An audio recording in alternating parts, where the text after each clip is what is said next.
बिस्मिल्लाहिर्रहमानिर्रहीम अस्सलाम वालेकुम and welcome back to my YouTube channel. तो स्टूडेंट्स, आज हम WMS का सेकंड मॉड्यूल स्टार्ट करेंगे जो कि है परमिट टू वर्क। उसकी ट्रेनिंग के बारे में हम बात करेंगे।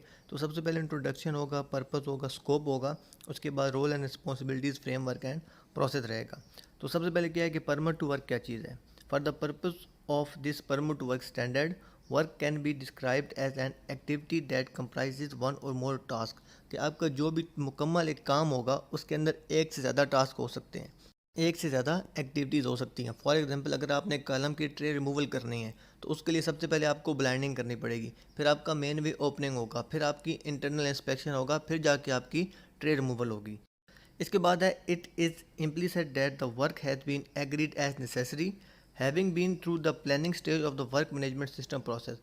जो भी आपने काम करना है वो ये एग्रीड किया जाएगा WMS के कि इसको प्रॉपर प्लानिंग के साथ किया जा सके। The permit to work system is concern with authorising and managing this work and related risk involve. जो वर्क परमिट है, ठीक है, जो परमिट टू वर्क सिस्टम है वो आपको अथराइजिंग करेगा कि आपने काम कैसे करना है और उसके रिलेटेड जो रिस्क हैं, जो हैज़र्ड्स हैं, उनको कैसे मैनेज करना है। The issue of permit does not by itself make a job safe. Permit का इशू हो जाना इसका मतलब ये नहीं है कि आपका काम सेफली से कंप्लीट हो जाएगा, आप सेफली से काम कर सकते हैं। Those preparing for the work can only achieve that. जो लोग इसके लिए प्लानिंग कर रहे हैं, प्रिपेयर कर रहे हैं, उन लोगों की वजह से चीज़ अचीव होगी। Together with those supervising and executing the work, और उन लोगों से जो ये काम करने जा रहे हैं और सुपरवाइज करेंगे। मीन आपका प्लानिंग फेज से लेकर आपका FRA अटैचमेंट, उसके बाद आपका परमिट अप्रूवल, आपका वर्क एग्जीक्यूशन, आपका सेफ हैंड ओवर, ये तमाम जब प्रोसीजर इकट्ठा काम करेंगे तब भी आपका परमिट टू वर्क के अकॉर्डिंग काम सेफली कंप्लीट हो सकेगा। परमिट जो होता है, जो परमिट टू वर्क है, उसके अंदर क्या क्या चीज़ें इंश्योर की जाती हैं। तो सबसे पहले है कि system containing documents for controlling and coordinating work to, कि जो सिस्टम डॉक्यूमेंट कंटेन कर रहा है उसका पर्पस क्या होगा। तो इसके सबसे पहले है कि establish and maintain safe work condition. आपने सेफ वर्किंग कंडीशन बनानी है और उसको कंटिन्यू करना है, उसको मेंटेन करना है during all job activity. Ensure hazard and controls are defined and implemented. आपने जितने भी उस काम के रिलेटेड हैज़र्ड्स हैं वो आपने क्लियरली आइडेंटिफाई किए हों, कोई भी आपके पास हिडन हैज़र्ड ना हो, और उनके जो कंट्रोल मेजर्स हैं वो प्रॉपरली डिफाइन हो। ऐसा कोई भी ना हो कि जिसको हम कंट्रोल नहीं कर सकते होते। As low as reasonably practicable तमाम कंट्रोल मेजर्स आपके पास आइडेंटिफाइड होने चाहिए। Act as written agreement between parties. आपका परमिट इशूअर, परमिट रिसीवर, इन दोनों के दरमियान जब परमिट साइन हो जाएगा तो आपका एक रिटन एग्रीमेंट हो जाएगा कि हम क्या काम करेंगे, क्या हम सेफ्टी प्रिकॉशन यूज़ करेंगे, क्या हम वर्क स्कोप यूज़ करेंगे, हमारे जो हैज़र्ड्स हैं उनको हम कैसे कंट्रोल करेंगे, हमारे जो लोग हैं उनका कम्पिटेंसी लेवल क्या होगा। तो जितनी भी रिक्वायरमेंट्स परमिट टू वर्क के अंदर होंगी, तमाम दोनों पार्टीज़ एग्रीड होंगी। वो तमाम परमिट जो रिसीवर है, जो जॉब परफॉर्मर है, उसने इंश्योर करनी है कि तमाम चीज़ें 100% फुलफ़िल की जाएँ। आपसे रिक्वेस्ट करूंगा कि मज़ीद वीडियोस के लिए मेरा यूट्यूब चैनल सब्सक्राइब कर लीजिएगा और बेल आइकन दबाना ना भूलिएगा ताकि आने वाले हर लेक्चर का आपको नोटिफिकेशन मिल सके। आपसे रिक्वेस्ट करूंगा कि ये वीडियो का लिंक अपने उन तमाम दोस्तों के साथ शेयर करिएगा जो WMS एडनोक JP कोर्स को उर्दू या हिंदी ज़बान में समझना चाह रहे हैं। आपके वक्त देने का बहुत शुक्रिया। बिस्मिल्लाहिर्रहमानिर्रहीम अस्सलाम वालेकुम and welcome back to my YouTube channel. तो स्टूडेंट्स, आज की वीडियो में हम डिस्कस करेंगे कि जो परमिट टू वर्क डॉक्यूमेंट होता है उसके अंदर क्या क्या चीज़ें आपको एक्सप्लेन की जाती हैं या क्या क्या चीज़ें उसके अंदर क्लियरली आपको बताई जाती हैं। तो सबसे पहले हमारे पास आएगा कि स्पेसिफिक वर्क स्कोप। आपका जो वर्क पैकेज होगा, जो आपका वर्क स्कोप होगा, वो आपको डिटेल से बता दिया जाएगा कि आपने क्या काम करना है। आप उस वर्क स्कोप के अलावा कुछ भी काम, कुछ भी एक्टिविटी नहीं कर पाएंगे, आपको अलाउड नहीं रहेगी। इसके बाद होगा कि non work site condition via supporting documents. अगर आपने कहीं पे एक्सकवेशन करनी है तो वहाँ पे आपको अंडरग्राउंड फैसिलिटीज़ का आपको प्लान दिया जाएगा। अगर आपने कहीं पे वर्क एट हाइट करना है तो आपके वहाँ के तमाम जो एरियाज़ में आपकी लाइफ वायर्स अगर उसके बारे में बता दिया जाएगा। मीन टू से, अगर आपके साइड पे कोई भी आपके काम के अलावा रिस्क रहेगा तो उसके अकॉर्डिंग आपको प्रॉपर सर्टिफिकेशन लेनी पड़ेगी, डॉक्यूमेंटेशन आपको बता दी जाएगी कि इसके अंदर क्या क्या ख़तरात हैं। उसके बाद है कि preparation work site hazards precaution and controls. आपने वर्क की प्रिपरेशन क्या करनी है। किसी काम अगर हाइट पे करना है तो उसके फोल्डिंग लगानी है। अगर आपने कुछ चीज़ वाल वगैरह चेंज करना है तो उसके लिए आपने पहले क्रेन हायर करनी है, लेके आनी है, नया वाल आपके पास होना चाहिए। फिर इस काम के अंदर क्या ख़तरात होंगे, हैज़र्ड्स क्या होंगे आपके काम के और आपके साइड पे जहाँ पे आप काम कर रहे हैं वहाँ पे क्या ख़तरात हो सकते हैं। उसके प्रिकॉशंस क्या होंगे, उसके क्या आपने एहतियाती तदाबीर करनी है और कैसे कंट्रोल मेजर्स, आप किन कंट्रोल मेजर्स को अमल करते हुए अपना काम सेफ्टी से कंप्लीट करेंगे। इसके बाद आता है हमारे पास equipment, systems, buildings and work area association. आपको कौन कौन से टूल एंड इक्विपमेंट इस काम में अलाउड होंगे, आप कौन से टूल यूज़ कर सकते हैं। आप अपना काम कंप्लीट करने के लिए क्या सिस्टम यूज़ करेंगे। अगर आपके पास हाइड्रोजेटिंग है तो आपने कौन से अप्रूव्ड इक्विपमेंट के साथ किस सिस्टम के अकॉर्डिंग आपने अपना काम परफॉर्म करना है। Buildings and work area association, अगर आपने कहीं एरिया में काम करना है तो आपका काम स्ट्रक्चर पर रहेगा, आपका काम ग्राउंड पर रहेगा, तमाम चीज़ की लेआउट आपको परमिट के अंदर प्रोवाइड कर दी जाएगी। इसके बाद आएगा कि affected parties and required communication. अगर आपके काम के साथ कोई और पार्टीज़ लिंक हैं तो आप उनको कम्युनिकेट करेंगे। अगर आप लेट्स सपोज किसी कन्वेयर पे काम कर रहे हैं तो उस सप्लाई चेन के अंदर अगर कन्वेयर रोकने के बाद आपने काम करना है तो जो जो पार्टी उससे अफेक्ट हो सकती है सबके पास आपके पर ये नोटिफिकेशन जाना चाहिए। उसके बाद प्रॉपर्ली कम्युनिकेशन होनी चाहिए कि जब आप काम कर रहे हैं तो आपकी जो आइसोलेशन प्रोवाइड की गई हैं without communication, without prior notice कोई भी आइसोलेशन रिमूव ना हो जाए, ताकि आपके काम करने के दौरान किसी किस्म की कोई भी प्रॉब्लम क्रिएट ना हो जाए, किसी भी इमरजेंसी कंडीशन का सामना आपको ना करना पड़े। इसके बाद क्या है कि requirements for personal protective equipment.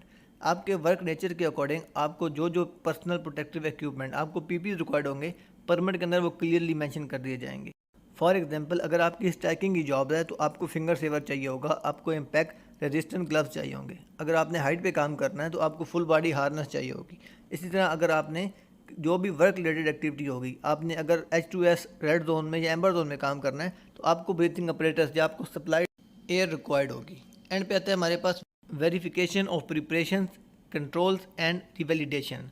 आपने जब भी काम करना है उसकी आपने प्रिपरेशन 100% चेक करके ही काम स्टार्ट करना है। आपके पास तमाम जो आपके रिक्वायर्ड टूल्स हैं होने चाहिए, तमाम इक्विपमेंट आपके पास होने चाहिए, आपका वर्किंग स्टाफ कंप्लीट होना चाहिए। आपने अगर कुछ फोल्डिंग या टेम्परेरी प्लेटफॉर्म बनाना है वो आपके पास बना होना चाहिए। फिर काम करने के दौरान जो भी आपके हैज़र्ड रहेंगे प्रॉपर्ली कंट्रोल होने चाहिए। अगर इस तरह का कुछ चीज़ केमिकल या आपके पास कंबस्टिबल मटेरियल है जो काम के दौरान आपको नुकसान पहुंचा सकता है, एरिया से आपने रिमूव कर देना है। और अगर आपका परमिट टाइम पे आप काम ख़त्म नहीं कर पा रहे तो आपने परमिट को रिवैलिडेट कैसे करना है, और तमाम चीज़ें आपको परमिट में मेंशन कर दी जाएंगी, बता दी जाएंगी। WMS में जो परमिट टू वर्क है इसका पर्पज़ क्या है। सबसे पहले क्या है कि to ensure that the well defined permit to work system is implemented across the ADNOC group of companies. ADNOC group के अंदर जितनी भी कंपनीज हैं, जितने भी पार्टनर्स हैं, तमाम के अंदर एक वेल डिफाइंड, एक detailed permit to work system होना चाहिए, इम्प्लीमेंट किया जाना चाहिए, जो तमाम कंपनीज के लिए सेम होना चाहिए। This would ensure a safe working environment by providing management control over the various hazardous activity. इससे क्या होगा कि जो मैनेजमेंट कंट्रोल है वो इम्प्लीमेंट किया जाएगा। जितने भी आपकी हैजार्डियस एक्टिविटीज़ हैं, ऑलमोस्ट तमाम एक्टिविटीज़ जो एडनोक कंपनीज के अंदर किसी भी प्लांट पे, किसी भी साइट पे की जाएंगी, उनमें कुछ ना कुछ हैजर्ड इन्वॉल्व होगा। तो हर एक्टिविटी के लिए आपको परमिट टू वर्क रिक्वायर्ड होगा। परमिट टू वर्क के अंदर जो हैजार्डियस एक्टिविटीज़ हैं उनको सेफ़ तरीके से आपकी इन्वायरमेंट, आपके लोग, आपके प्लांट प्रीमिसेस को बचाते हुए मैनेज करने की तमाम चीज़ें डिटेल में डिस्कस की जाएंगी। इसके बाद है कि it is important to note that permit to work is not a permission to carry out hazardous work. ये कोई भी ख़तरे वाला काम करने की परमिशन नहीं होती। इसका मतलब ये नहीं है कि आप कोई भी ख़तरे वाला काम कर सकते हैं। इसका मतलब क्या रहेगा कि it is an essential part of a standard that provide instructions, जो कि आपको मालूमात प्रोवाइड करेगा, जो कि आपको हदायत प्रोवाइड करेगा, how to carry out any potential hazardous work safely. कोई भी ख़तरे वाला काम सेफ्टी से आपने कैसे करना है वो तमाम इंस्ट्रक्शन आपको प्रोवाइड की जाएंगी। And in managed and control way, कि किस तरह आपने काम को किस स्टेप्स में मैनेज करना है और किस तरह तमाम जो ख़तरात हैं उनको कंट्रोल करते हुए, ताकि काम के दौरान आपके लोग सेफ़ रहें, आपका प्रीमिसेस सेफ़ रहे, आपका प्लांट सेफ़ रहे और आपकी इन्वायरमेंट सेफ़ रहे। मीन टू से जो परमिट टू वर्क सिस्टम है तमाम एडनोक कंपनीज के अंदर सेम फॉलो किया जाएगा। फॉलो करने का पर्पज़ कि आपको उसके जो डिटेल, जो आपकी अप्रूव्ड इंस्ट्रक्शंस हैं, जो आपका पैरामीटर्स हैं, वो तमाम कंप्लीट किए जाएं, ताकि आपके लोग, आपकी प्रीमिसेस और इन्वायरमेंट को सेव किया जा सके। कि परमिट टू वर्क जो एडनोक WMS में परमिट टू वर्क का टॉपिक है उसका स्कोप क्या रहेगा। तो सबसे पहले है कि this document shall applicable to all ADNOC group companies. ये जो डॉक्यूमेंट होगा, परमिट वर्क होगा, एडनोक की तमाम ग्रुप ऑफ कंपनीज में एप्लीकेबल होगा। इसके अलावा employees, contractor, facilities including interface area, activities and services without exception. तो जो भी आपके एम्प्लॉयज़ होंगे, कॉन्ट्रैक्टर्स होंगे, फैसिलिटीज़ होंगी, मीन टू से एडनॉक ग्रुप से रिलेटेड जितने भी आपके थर्ड पार्टी या आपके डायरेक्ट एम्प्लॉयज़ या कॉन्ट्रैक्टर्स होंगे, तमाम लोग इस परमिट टू वर्क को फॉलो करेंगे, उन पर एप्लीकेबल होगा। नेक्स्ट है कि contractors shall be responsible, contractor responsible होंगे for ensuring that all activities, जो तमाम एक्टिविटीज़ करेंगे perform within the ADNOC operation facilities, ADNOC group of companies की किसी भी प्लांट या साइट पे in the course of the carrying out their contractual agreement, अपने जो उनका कॉन्ट्रैक्ट हुआ होगा, जो एग्रीमेंट हुआ होगा, उसके according are manage in according with the requirement of this document. तमाम चीज़ें परमिट टू वर्क के अंदर मैनेज होनी चाहिए, तमाम चीज़ें परमिट टू वर्क के अंदर कवर होनी चाहिए। एंड रिपोर्टेड, और तमाम जो चीज़ें हैं वो प्रॉपर्ली रिपोर्ट की जानी चाहिए when applicable to the contract holder, और जिस तरह भी आपका कॉन्ट्रैक्ट होल्डर होगा उसको तमाम चीज़ें किस सेंस में कर रहा है, किस तरह परफॉर्म करेगा और क्या उसका प्रोसीजर रहेगा, तमाम चीज़ें in accordance to WMS framework में जो परमिट टू वर्क है उसके अकॉर्डेंस ही तमाम चीज़ें रिपोर्ट करनी है, एप्लीकेबल करनी है। कि एडनॉक WMS में जो परमिट टू वर्क सिस्टम है उसकी रोल एंड रिस्पॉन्सिबिलिटीज़ क्या होंगी और कैसे सेट की जाएंगी। तो सबसे पहले हमारे पास आता है कि in this section all roles within the permit to work process are described, जो जितने भी रोल्स होंगे परमिट टू वर्क प्रोसेस में वो डिस्क्राइब किए जाएंगे, सेट किए जाएंगे, together with the specific responsibilities. हर रोल का कुछ स्पेसिफिक रिस्पॉन्सिबिलिटीज़ होंगी, कुछ जिम्मेदारियाँ होंगी एंड अकाउंटेबिलिटीज़, और उसका अकाउंटेबिलिटी मेथड सेट किया जाएगा कि जो उसकी जिम्मेदारियाँ दी गई थी उसने किस हद तक पूरी की हैं, जो उसकी ड्यूटी रोल एंड रिस्पॉन्सिबिलिटीज़ थी उनको कितना उसने कंप्लीट किया। इसके बाद आएगा कि फॉर द प्रॉपर हार्मोनाइजेशन, एक मुकम्मल हम आंगी के लिए for the PTWO process across ADNOC group, जो परमिट टू वर्क सिस्टम है फुल एडनॉक ग्रुप में, all business should adopt the common terminology for naming of role and understanding of their responsibilities and accountabilities. तो तमाम group of companies जो जितनी भी ADNOC के अंदर काम कर रही हैं उनके अंदर जो रोल सेट किए जाएंगे, उनकी जो रिस्पॉन्सिबिलिटी एंड अकाउंटेबिलिटी प्रोसीजर होगा वो तमाम ग्रुप ऑफ कंपनीज में सेम रहेगा, हार्मोनाइज रहेगा, और किसी भी एक ग्रुप ऑफ कंपनीज के निस्बत दूसरे में कन्फ्लिक्ट आने में या उसमें कोई भी किसी किस्म की प्रॉब्लम आने से सेफ रहेगा। इसके बाद हमारे पास आता है the ultimate success of the PTWO system, जो इसकी मुकम्मल तौर पे कामयाबी है PTWO सिस्टम की, डिपेंड ऑन द कम्पिटेंस, ये मुनसर होगी कम्पिटेंस में, लोग कितने अवेयर हैं इसके बारे में, उनका एक्सपीरियंस कितना है, उनकी ट्रेनिंग कितनी है, उनका नॉलेज कितना है, and awareness of the people, और पीपल जो लोग काम कर रहे हैं उनको इसके बारे में कितनी जानकारी है, कैरिंग आउट द एक्टिविटीज़, जो काम करने जा रहे हैं। Each group company shall maintain and up to date, जितनी भी ग्रुप ऑफ कंपनीज हैं उनके पास एक up to date and approved list होनी चाहिए। किन लोगों की? The person authorise as signatories, जो भी परमिट वर्क सिस्टम में अथराइज होंगे एज अ सिग्नेचरीज। तमाम ग्रुप कंपनीज में जो लोगों की लिस्ट अप्रूव की जाएगी उनमें कौन से लोग हो सकते हैं? तो approved in writing by asset owners, जो एसेट ओनर होगा वो रिटर्न में एक लिस्ट अप्रूव करेगा, reviewed and approved on the annual basis, उस लिस्ट को एनुअल बेसिस पे रिव्यू एंड अप्रूव किया जाएगा। अप टू डेट होनी चाहिए, मीन्स सब लोगों की जो ट्रेनिंग है, जो प्रोफेशनल ट्रेनिंग है वो उनकी वैलिड होनी चाहिए एंड रेडीली अवेलेबल, और वो लोग रेडी टू अवेलेबल होने चाहिए। अगर वो कंपनी चेंज करके जा चुके हैं या किसी और ग्रुप में जा चुके हैं तो उनको उस लिस्ट से निकाल कर दोबारा लिस्ट को अप्रूव करवाना चाहिए। कि जो परमिट वर्क सिस्टम है एडनॉक WMS का, उसमें जो अथॉरिटीज़ होंगी उनकी क्या रिस्पॉन्सिबिलिटीज़ रहेंगी। तो सबसे पहले जो है कि एसेट अप्रूवल अथॉरिटी, जिसको हम AAA कहते हैं, वो फाइनली परमिट की अप्रूवल देगा। इसके बाद आता है एरिया अथॉरिटी AA के रोल एंड रिस्पॉन्सिबिलिटीज़ में होगा कि काम को तमाम अथराइज़ करना, कौन आदमी इस काम को करेगा, कौन आदमी की क्या रिस्पॉन्सिबिलिटीज़ होंगी, क्या चीज़ें इंश्योर की जाएंगी, तमाम चीज़ें अथराइज़ करना AA की रिस्पॉन्सिबिलिटी होती है।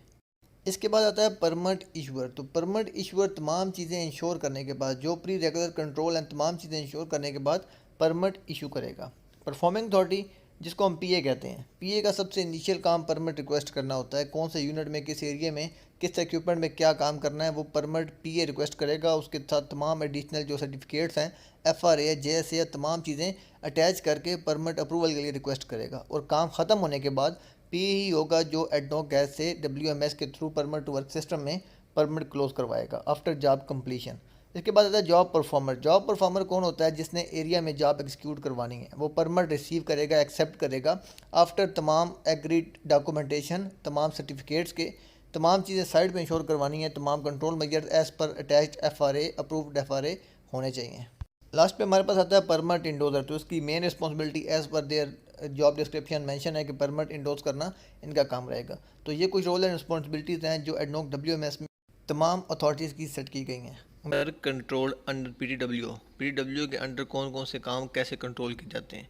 तो सबसे पहला हमारे पास पॉइंट है कि the safe and effective use of the PTW system is the responsibility of the respective asset owner.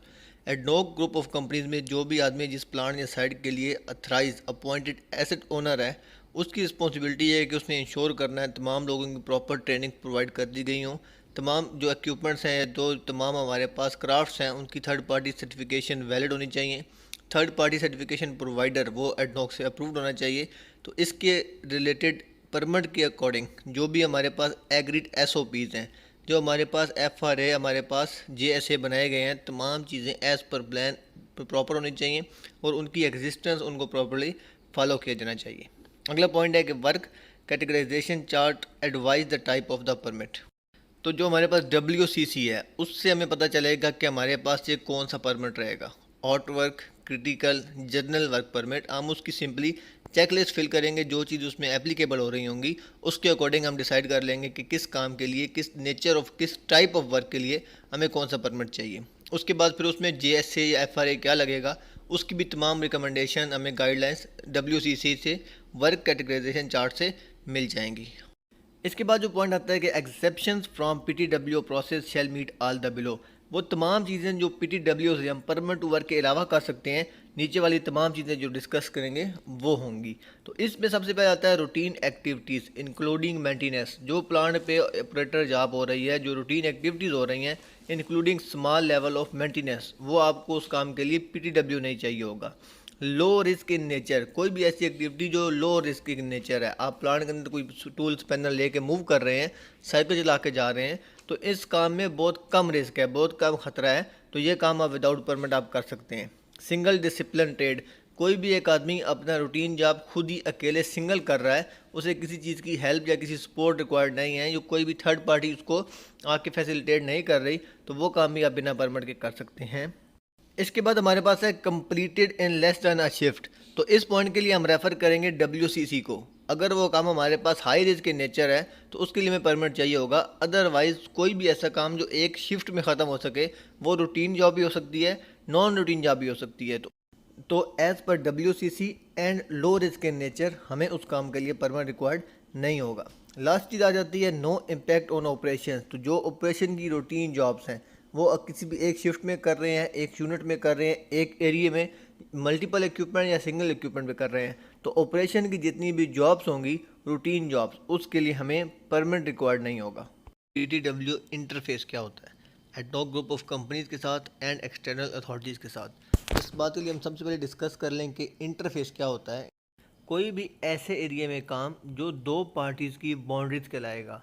In two से sharing of a common boundary of two bodies, common space of two bodies या common face of two bodies. कि कोई भी काम जिसमें दो parties, दो teams same parallel जाकर दो डिफरेंट काम कर रही हैं, उसको भी हम इंटरफेस में कवर करेंगे। अगर हमारा काम दो यूनिट्स में है उसको हम इंटरफेस कवर करेंगे। अगर हमारा काम प्लांट के बाहर दूसरे प्लांट के करीब है उसको भी हम इंटरफेस में आकर कवर करेंगे। The interface procedure shall cover but not limited to the following requirements. जो इंटरफेस प्रोसीजर है PTW का कि इस तरह की कंडीशन को कैसे मैनेज करना है, उसमें ये तमाम पॉइंट जो नीचे दिए गए हैं, 4 पॉइंट हम डिस्कस करने जा रहे हैं, ये पॉइंट लाजमी होंगे, लेकिन ये लिमिटेड नहीं है, इसके अलावा एडिशनल कंट्रोल भी इम्प्लीमेंट किए जा सकते हैं। तो सबसे पहला पॉइंट आता है कि identification of PTW interface area. तो परमिट टू वर्क में हमारी जो दूसरी पार्टीज़ होंगी उनके हमारे साथ जितना भी इंटरफेस एरिया आ रहा है उसको पहले 100% क्लियरली आइडेंटिफाई करना है कि हमारा काम उनके एरिया में कितना इफेक्ट करेगा। अगर हमने पैरेलल काम करने हैं तो हमारा काम उनके काम के साथ कैसे अफेक्ट हो पाएगा। इसके अगर हम एग्जांपल की बात करें तो work in a fenced area, किसी भी प्लांट के फेंस एरिया के अंदर अगर कोई भी काम करना है, या within 5 metre of the pipeline, जो भी आपकी अंडरग्राउंड पाइपलाइन है उसके करीब आपने 5 मीटर में काम करना है, तो वो काम आपका PTW इंटरफेस में आके कवर किया जाएगा, कंट्रोल किया जाएगा।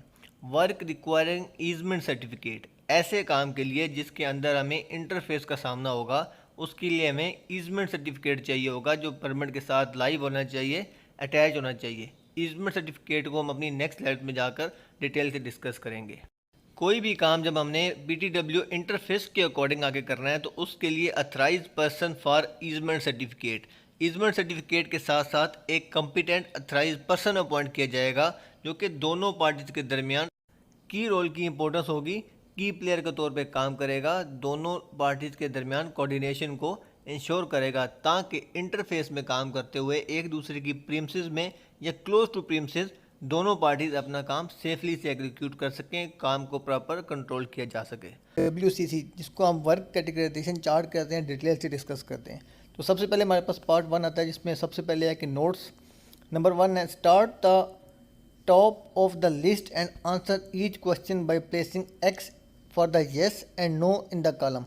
मतलब आपने ऊपर से स्टार्ट करना है, तमाम आप चेक लिस्ट को फिल करते जाएंगे, आपने येस और नो जो भी एप्लीकेबल होगा उसमें आपने X या क्रॉस लगा देना है ताकि उस बेस पे आप आइडेंटिफाई कर सकेंगे कि हमारा किस एक्टिविटी के लिए कौन सा परमिट चाहिए होगा। सेकंड हमारे पास है all question in part A must be answer yes in order to use the existing JSA।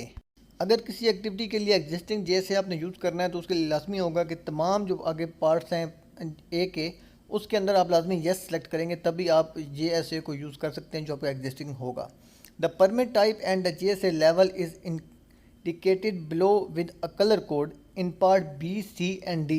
For hot work, it outside hazardous classification area AAA shall be determined by the IWAP team. इसका मतलब है कि जो permit type है और JSA है वो हमारे पास आगे जो B, C and D है जिसके अंदर अगर हमने क्रिटिकल परमिट एप्लीकेबल होगा तो हमारे तमाम जो चेक लिस्ट है वो B में साइन हो जाएगी, वो B में येस हो जाएगी। अगर इस तरह हमें हॉट वर्क चाहिए या हमें परमिट रिक्वायर्ड ही नहीं है किसी काम के लिए या कौन सा काम चाहिए तो B, C और D के लिए हम तमाम चेक लिस्ट में जाकर उस बेस पे हम आइडेंटिफाई कर सकेंगे। उसके बाद क्या है कि जो AAA है वो डिटरमाइन किया जाएगा एज़ पर जॉब डिस्क्रिप्शन, हमने किस एरिए में किस टाइप की जॉब करनी है, क्या काम करना है। IWAP team as per job specification AAA को अथोराइज करेगी। इसके बाद है further filling is not mandatory after the first yes in part B and part C। अगर पार्ट B और C का पहला पार्ट ही आप येस कर देते हैं तो आपको चेक लिस्ट में या WCC चार्ट में फर्दर फिलिंग की रिक्वायरमेंट नहीं रहेगी, वही परमिट आपके लिए एप्लीकेबल हो जाएगा।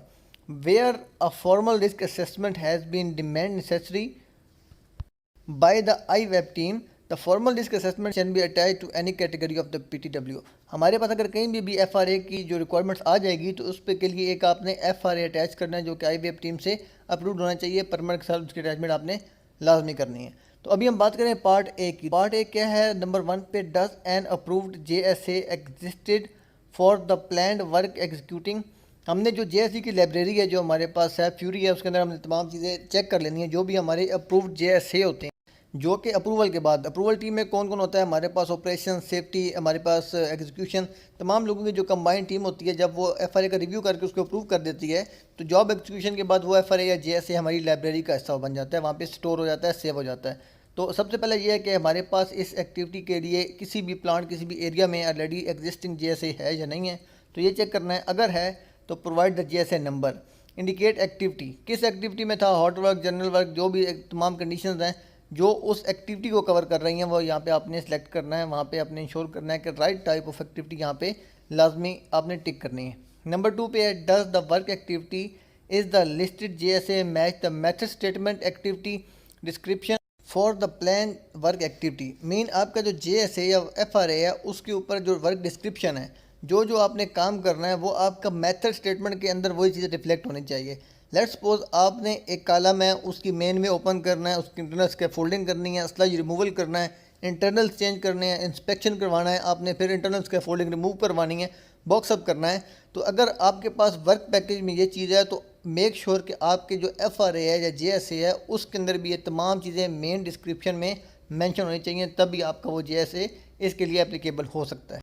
इसके बाद हमारे पास थर्ड नंबर पे does the listed JSA identify all of the hazard associated with the planned work and specify appropriate control measures, consider location specific hazards as well।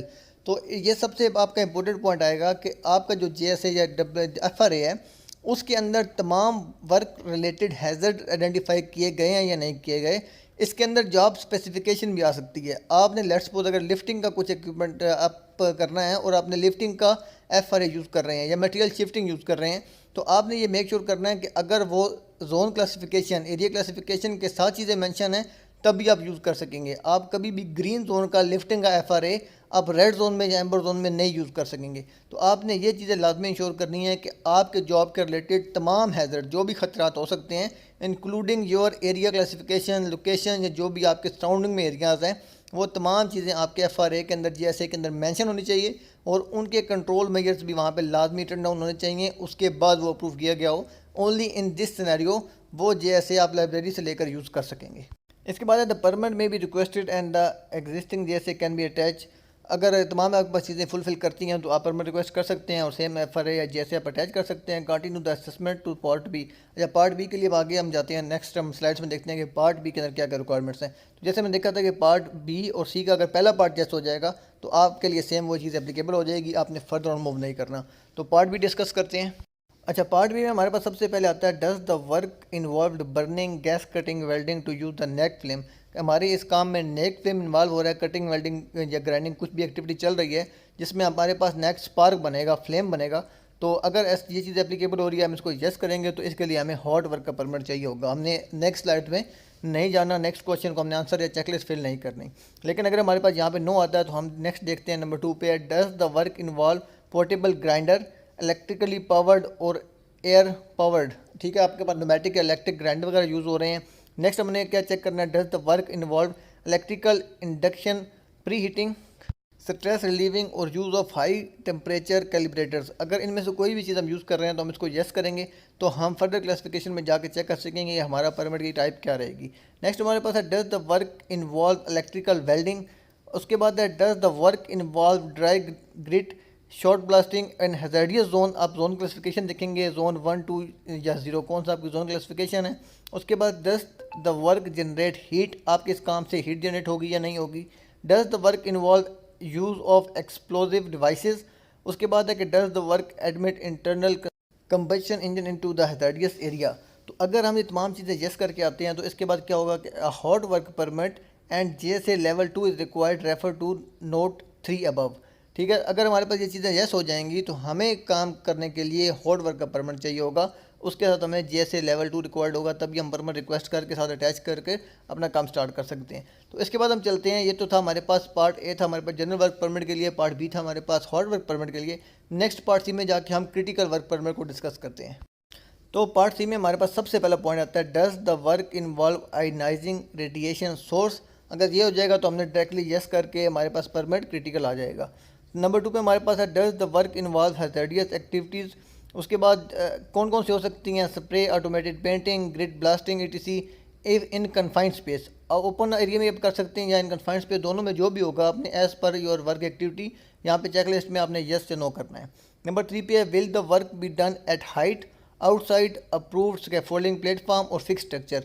ठीक है, आपका वो फिक्स स्ट्रक्चर पे भी हाइट पे काम हो सकता है, आपका टेम्परेरी एलिवेटेड प्लेटफॉर्म पे भी हो सकता है। आपने फिर उसकी एक्सेस चेक करनी है, आपने रोप एक्सेस, आपने क्रिटिकल स्कैफोल्डिंग, एरेक्शन वगैरह तमाम चीज़ें इंश्योर करके as per your job description आपने यहाँ पे चेक लिस्ट में यस और नो करना है। नेक्स्ट हमारे पास है does the work involve breaking और contaminant including spading and de spading of system और इक्विपमेंट्स कंटेनिंग हाइड्रोकार्बन्स और other high pressure, high temperature और हैज़ार्डियस मटेरियल। तो आपका कोई भी किसी भी कॉलम, किसी भी इक्विपमेंट पे काम होना है जिसकी आपने प्लानिंग डिप्लानिंग करनी है, तमाम अगर कोई भी चीज़ आपकी इन्वॉल्व होगी तो आपका डायरेक्टली आप सजेस्ट करके क्रिटिकल परमिट की तरफ चले जाएंगे। Does the work required breaking into the line where isolation valve are suspected to be passing. तो हमने अगर किसी भी वाल को हमने बंद करना है, वाल को क्लोज करना है, वहाँ पे आइसोलेशन लगा के किसी भी जगह काम करना है, तभी हमारे पास क्रिटिकल परमिट की रिक्वायरमेंट रहेगी। नेक्स्ट हमारे पास है does the work involve working on online flare stack towers boom. अगर हमने किसी लाइव प्लांट पे काम करना है फिर भी हमें क्रिटिकल वर्क परमिट रिक्वायर्ड होगा। Does the work involve spark potential work in the hazardous classification area, zone 1 या जोन 2 में अगर हम काम कर रहे हैं तो उसके अंदर हमारे पास कुछ ऐसा एरिया जिसमें हैज़ार्डियस क्लासिफिकेशन आ रही है और स्पार्क पोटेंशियल हो रहा है, तो उसके लिए भी हमें क्रिटिकल वर्क परमिट चाहिए होगा। नेक्स्ट हमारे पास है does the work involve use of single MOV isolation. हमने वहाँ पे प्राइमरी आइसोलेशन यूज़ करनी है, हमने पॉजिटिव आइसोलेशन वगैरह नहीं यूज़ कर रहे, उसके लिए भी हमें क्रिटिकल वर्क परमिट रिक्वायर्ड होगा। Will the work activity involve ultra high pressure water jetting. आपने हाइड्रो टेस्टिंग करनी है, आपने वाटर जेटिंग करनी है, आपने क्रिटिकल वर्क परमिट पे करनी है।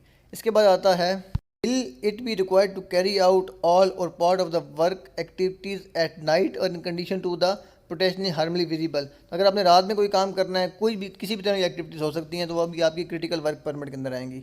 Will it be required to carry out or part of the work activity in difficult or extreme environment. आपने हाई विंड टेम्परेचर, आपने हाई विंड में करना है, आपने हाई टेम्परेचर में करना है, हाई ह्यूमिडिटी में करना है, तो आपकी वो तमाम क्रिटिकल वर्क परमिट के अंदर कंट्रोल की जाएंगी। आगे नंबर 12 पे हमारे पास आता है, does the work involve online leak ceiling repair by the clamps pipeline. Mean अगर आपने किसी भी लाइव प्लांट पे कोई काम करना है, कोई वॉल लगाना है, कुछ जहाँ पे आपने आइसोलेशन करनी है, तो आपका वो क्रिटिकल वर्क परमिट में आके कंट्रोल किया जाएगा। इसके बाद है, does the work affect facilities providing by the refuge protection escape. आपने जो भी आपकी फैसिलिटीज़ हैं, अगर आपने जो आपकी इमरजेंसी रिस्पॉन्स में काम होने वाली हैं या आपका जो प्रोसेस को कंटिन्यू करने वाली हैं, उनके ऊपर अगर आपने कोई काम करना है, तो उसको भी तमाम जो एक्टिविटीज़ हैं क्रिटिकल वर्क परमिट कंट्रोल की जाएंगी। तमाम जो रिलेटेड या अफेक्टेड पार्टीज़ हैं उनको इन्वॉल्व किया जाएगा, आइसोलेशन वगैरह वेरीफाई करके आप काम कर सकेंगे। इसके बाद है, do any of the task involve working on live equipment. अगर आप लाइव इक्विपमेंट पे किसी भी तरह का लाइव इक्विपमेंट, इलेक्ट्रिक पैनल हो सकता है, कोई पाइप लाइन हो सकती है, कोई स्टीम लाइन हो सकती है, प्रोसेस लाइन हो सकती है, किसी भी लाइव लाइन के ऊपर आपने कोई भी काम, मॉडिफिकेशन या कुछ भी सपोर्ट प्रोवाइड करनी है, तमाम चीज़ें आपकी क्रिटिकल वर्क परमिट में कंट्रोल की जाएंगी। इसके बाद है हमारे पास नंबर 15 में, does the work involve a critical lift. तो क्रिटिकल लिफ्टिंग, अगर हमारे पास किसी भी तरह की लिफ्टिंग एंड रिगिंग आएगी, तो उसको हम क्रिटिकल वर्क परमिट के अंदर कंट्रोल करेंगे। अब हमारे पास लिफ्टिंग रूटीन भी है, नॉन रूटीन भी है। उसके अंदर नॉन रूटीन सिंपल लिफ्टिंग, फिर क्रिटिकल लिफ्टिंग, फिर कम्प्लेक्स लिफ्टिंग या कॉम्प्लिकेटेड लिफ्टिंग, जो भी तमाम डिटेल्स हैं हम किसी और वीडियो में डिस्कस करेंगे। पर मीन टू से हमारे पास अगर किसी भी तरह की लिफ्टिंग एंड डिगिंग एक्टिविटी होगी, तो उसको हम क्रिटिकल वर्क परमिट में कंट्रोल या कवर करेंगे। नंबर 16 है कि does the work involve working with or primary with the high electric voltage. तो अगर आपने किसी भी लाइव वायर पे हाई इलेक्ट्रिक वोल्टेज पे काम करना है, अगर कुछ इलेक्ट्रिकल जॉब है, तो आपकी क्रिटिकल वर्क परमिट में लाजमी कंट्रोल की जाएगी। और सबसे एंड में हमारे पास है, does the work involve diving. अगर आपके पास डाइविंग आता है, तो आपको डाइविंग का सर्टिफिकेट चाहिए होगा along with critical work permit. आगे क्या है, द क्रिटिकल पर work permit and level 2 JSA। इसके अंदर हमने अगर इनमें से कोई भी एप्लीकेशन या कोई भी कंडीशन हमारे पास टिक कम करते हैं, इसको यस करते हैं, एप्लीकेबल आती है, तो हमें क्रिटिकल वर्क परमिट रिक्वायर्ड होगा अलॉन्ग विद JSA लेवल 2। तो इसके बाद हम चलते हैं अपने लास्ट पार्ट पे, जो कि डी पार्ट है। देखते हैं डी पार्ट की क्या रिक्वायरमेंट्स, क्या कंडीशन आती हैं। तो डी पार्ट की अगर बात करें, तो continue the assessment to the part D determine if the work is permit required और नॉट। तो हमने कुछ स्लाइड में डिस्कस किया था कि कुछ एक्टिविटीज़ ऐसी हैं जिनके लिए साइट पे काम करने के लिए वर्क परमिट रिक्वायर्ड नहीं होता, PTW स्टैंडर्ड डेविएशन जिसको कह सकते हैं, जिसके अंदर मेनली लोगों की रूटीन जॉब रहती हैं, विद इन द शिफ्ट वो काम ख़त्म हो जाते हैं। लेकिन अगर उसके अलावा आपकी कोई थर्ड पार्टी उसमें इन्वॉल्व हो रही है, आपको कोई सपोर्ट मिल रही है, जिससे कि आपको ऑपरेशन असिस्टेंस होती है, तो उसके लिए आपको एक जनरल वर्क परमिट रिक्वायर्ड होगा, जिसके लिए डेली बेसिस पे आपका जो JSA लेवल 1 है वो रिवाइज़ किया जाएगा। उसके लिए follow the PTW exempt work requirement as per PTW standards. अगर आप सिर्फ एडनोक के या आपकी डेली रूटीन के काम है वो लोग खुद ही यूज़ कर रहे हैं as per our previous slide, उसके लिए आपको परमिट नहीं चाहिए होगा। लेकिन अगर आपने कुछ एक्सपर्टीज हायर की है, आपने कोई सपोर्ट ली है, आपके वो काम डेली रूटीन से हट के हो रहा है, उसके लिए आपको जनरल वर्क परमिट और JSA लेवल 1 जो है वो डेली बेस पे रिवाइज़ करके आपको परमिट के साथ अटैच कर। तो इस सब को एक बार दोबारा रिवीजन कर लें कि जनरल वर्क परमिट के साथ हमें JSA लेवल 1 चाहिए, जो कि डेली बेस पे रिव्यू किया जाएगा। हमारी तमाम एक्टिविटीज़ जिसमें नेक्स्ट स्पार्क होगा, कटिंग, वेल्डिंग या ग्राइंडिंग, उसके लिए हमें हॉट वर्क चाहिए होगा और JSA लेवल 2 चाहिए होगा। इसके अलावा हमारी तमाम क्रिटिकल एक्टिविटी जिसमें लिफ्टिंग आ जाएगी, कन्फाइंड स्पेस आ जाएगी, हमारे पास जितने भी सर्टिफिकेट्स हैं, व्हीकल एंट्री आ जाएगी, उसके बाद कॉलम्स पे हमने काम करना है, ऑपरेशन लाइन्स पे काम करना है, इलेक्ट्रिक का काम करना है, तमाम एक्टिविटीज़ के लिए, मेजर एक्टिविटीज़ के लिए हमें critical work permit along with JSA level 2 required होगा। तो उम्मीद करता हूँ WCCA डिटेल वीडियो आपको पसंद आई होगी। अगर आपका कोई क्वेश्चन है तो आप कमेंट सेक्शन में मुझसे पूछ सकते हैं। WMS में जो परमिट की टाइप्स हैं कौन कौन सी हैं, तो सबसे पहले आपके सामने स्क्रीन पे है hot work permit. A permit used for activities that contain a positive source of ignition। कोई भी ऐसी एक्टिविटी जिसमें इग्निशन सोर्स होगा हॉट वर्क परमिट में कवर की जाएगी। For example cutting, welding, grinding. Any confirmed source of ignition, जिससे ignition हो रही होगी, shall require the use of hot work permit. उसमें हॉट वर्क परमिट हमें चाहिए होगा। इसके बाद आता है हमारे पास critical work permit. A permit use for critical work activity. कौन कौन सी क्रिटिकल वर्क एक्टिविटी रहेंगी, as per work categorisation chart, as per WCC। जो भी हमारे पास हाई रिस्क एक्टिविटी होंगी वो हम तमाम काम क्रिटिकल वर्क परमिट में कवर करेंगे।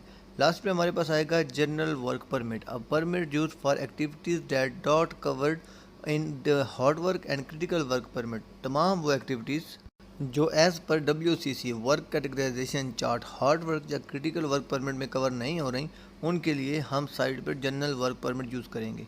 तो ये हमारे पास 3 टाइप थी as per WMS work management system के अकॉर्डिंग। जो परमिट टू वर्क की 3 टाइप हमने डिस्कस की। हमारे पास एज़ पर WMS जितने भी परमिट्स हैं उनके अंदर जो सेक्शन है इंपॉर्टेंट उसमें तमाम चीज़ें क्या क्या चेक करनी है और क्या वो चीज़ें स्पेसिफाई करती हैं, इस वीडियो में हम डिस्कस करेंगे। तो सबसे पहले टॉप पे आपके पास जो टॉप आपका लेफ़्ट है उस पर आपके पास परमिट नंबर आ जाएगा। अगर वो किसी परमिट का नई कापी है तो प्रीवियस परमिट नंबर भी आ जाएगा। फिर वर्क ऑर्डर नंबर, किस ऑर्डर नंबर के अगेंस्ट हम काम कर रहे हैं, वो यहाँ पे टॉप राइट पे आ जाएगा। उसके बाद हमारे पास नेचर ऑफ वर्क क्या है, हम ठीक है हॉट वर्क कर रहे हैं, हम ब्लास्टिंग कर रहे हैं, एक्सप्लोजन कर रहे हैं, हीट जनरेशन, जो भी टाइप ऑफ एनर्जी होगी वो हमारे यहाँ पे हमने मेंशन कर देनी है। उसके नीचे हमारे पास वर्क डिस्क्रिप्शन होगी, वर्क टाइटल होगा कि हमने काम क्या करना है। उसके साथ आगे हमारे पास प्लान डेट है, फिनिश डेट है, हमने काम स्टार्ट कब करना है, ख़त्म कब करना है। ये हमारे पास जो प्लान वर्क और एक्टिविटी होगी उसकी डेट्स होंगी। जो परमिट की डेट है, वैलिडिटी है, परमिट के बैक साइड पे आएगी। इसके साथ आप देख रहे हैं नीचे हमारे पास डिफरेंट जोन क्लासिफिकेशन है। H2S का कौन सा जोन है, HSC कौन सा जोन है, डस्ट कौन सा जोन है, तो एज पर स्पेसिफिकेशन यहाँ पे मेंशन किया जाएगा। फिर process area, non process area. इसके अगर लेफ्ट में बात करें तो हमारे पास लोकेशन क्या बनेगी, इक्विपमेंट आईडी क्या बनेगी, उस इक्विपमेंट पे कौन सा स्पेसिफिक काम करना है। फिर नीचे उस काम की डिस्क्रिप्शन आ जाएगी। हमने सिर्फ ऊपर लिख दिया स्कैफोल्डिंग, नीचे आ जाएगा इंटरनल स्कैफोल्डिंग, एक्सटर्नल स्कैफोल्डिंग, किस लिए करने हैं, फॉर QC, फॉर मेंटेनेंस, तमाम चीज़ें आ जाएंगी। नीचे आ जाएगा क्या क्या टूल यूज़ किए जा सकते हैं, सोर्स ऑफ इग्निशन क्या होगा। फिर JP की डिटेल्स आ जाएंगी, जॉब परफॉर्मर का नाम क्या है, उसकी आईडी क्या है, एडनॉक आदमी है, ये सब कॉन्ट्रैक्टर का आदमी है। उसके बाद ये जो प्लान जॉब है या इमरजेंसी जॉब है, तमाम चीज़ें इस सेक्शन में आके हमने लाजमी इंश्योर करनी है, तमाम चीज़ें मेंशन होनी चाहिए। नेक्स्ट सेक्शन की बात करें तो सबसे इंपॉर्टेंट सेक्शन हमारे पास सर्टिफिकेशन का आ जाएगा। तो जो मेजर सर्टिफिकेशन है आइसोलेशन सब में आपको चाहिए होगी। आपके अगर व्हीकल एंट्री है तो वो आपको चाहिए होगी। कन्फाइंड स्पेस एंट्री चाहिए होगी। एटमॉस्फेरिक टेस्ट चाहिए होगा। FRA JSA लेवल 2 या 1 चाहिए होगा। तो ये चीज़ें आपने यहाँ पे लाजमी इंश्योर करनी है। इसके साथ ही नीचे आपके पास AA के सिग्नेचर आ जाएंगे। AA के सिग्नेचर के बाद आपके पास PI जो परमानेंट इंडोर्समेंट है उसके सिग्नेचर आ जाएंगे। जब ये तमाम चीज़ें फुलफ़िल हो जाएंगी, आपके प्री रेगुलर कंट्रोल वहाँ पे डिसाइड हो गए, तो फिर परमिट अप्रूवल के लिए चला जाएगा, आपके AAA के पास चला जाएगा। तो वहाँ पे AAA अपने साइन कर देगा। फिर परमिट अथराइजेशन के लिए AA के पास वापस आ जाएगा। तो AA तमाम प्री रेगुलर कंट्रोल इंश्योर करवा कर आपके परमिट को साइन करके लाइव कर देगा।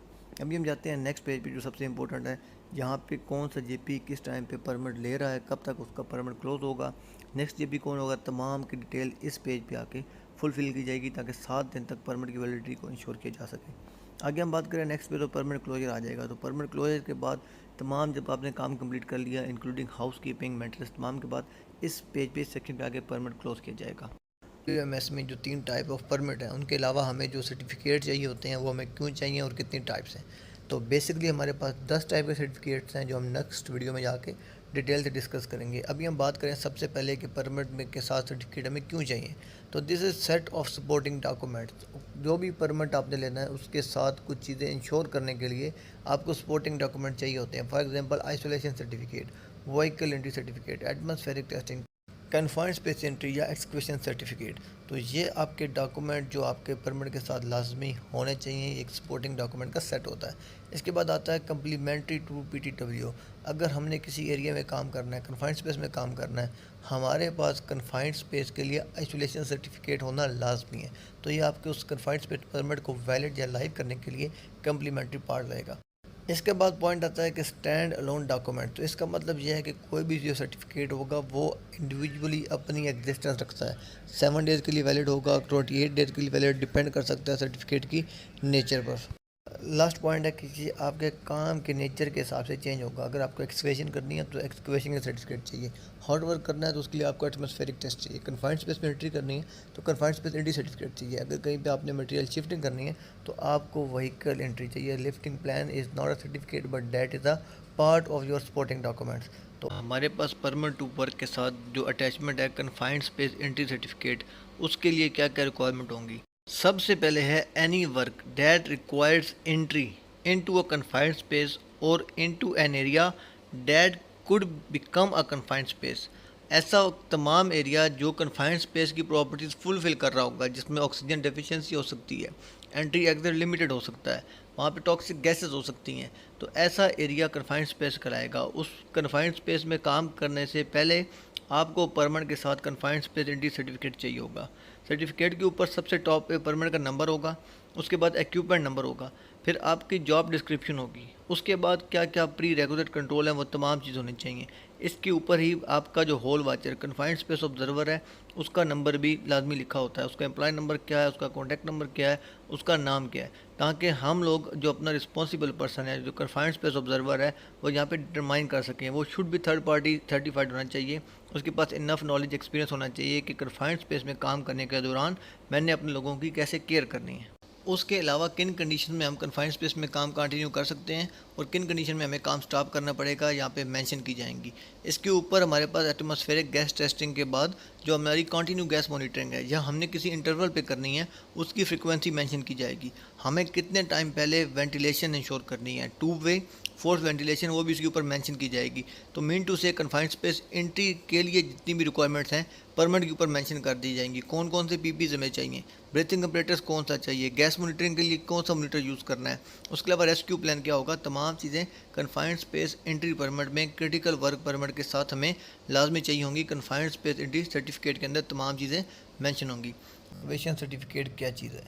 तो required whenever breaking into the ground, जब भी आपने ग्राउंड में ब्रेकिंग करनी है, डिगिंग करनी है, इंक्लूडिंग ड्रिलिंग, तो आपको ये सर्टिफिकेट चाहिए होगा। And cutting into the floors, walls or ceiling, to specify the precaution needed to protect the employees from collapse of excavation and other hazards associated with underground cables, pipeline और service activity.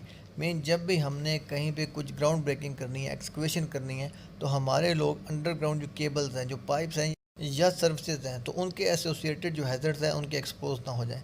जो हमारे पास excavation है वो हमारे लोगों के ऊपर collapse ना हो जाए, तो इस पर्पज़ को इंश्योर करने के लिए हमें एक्सकवेशन सर्टिफिकेट चाहिए।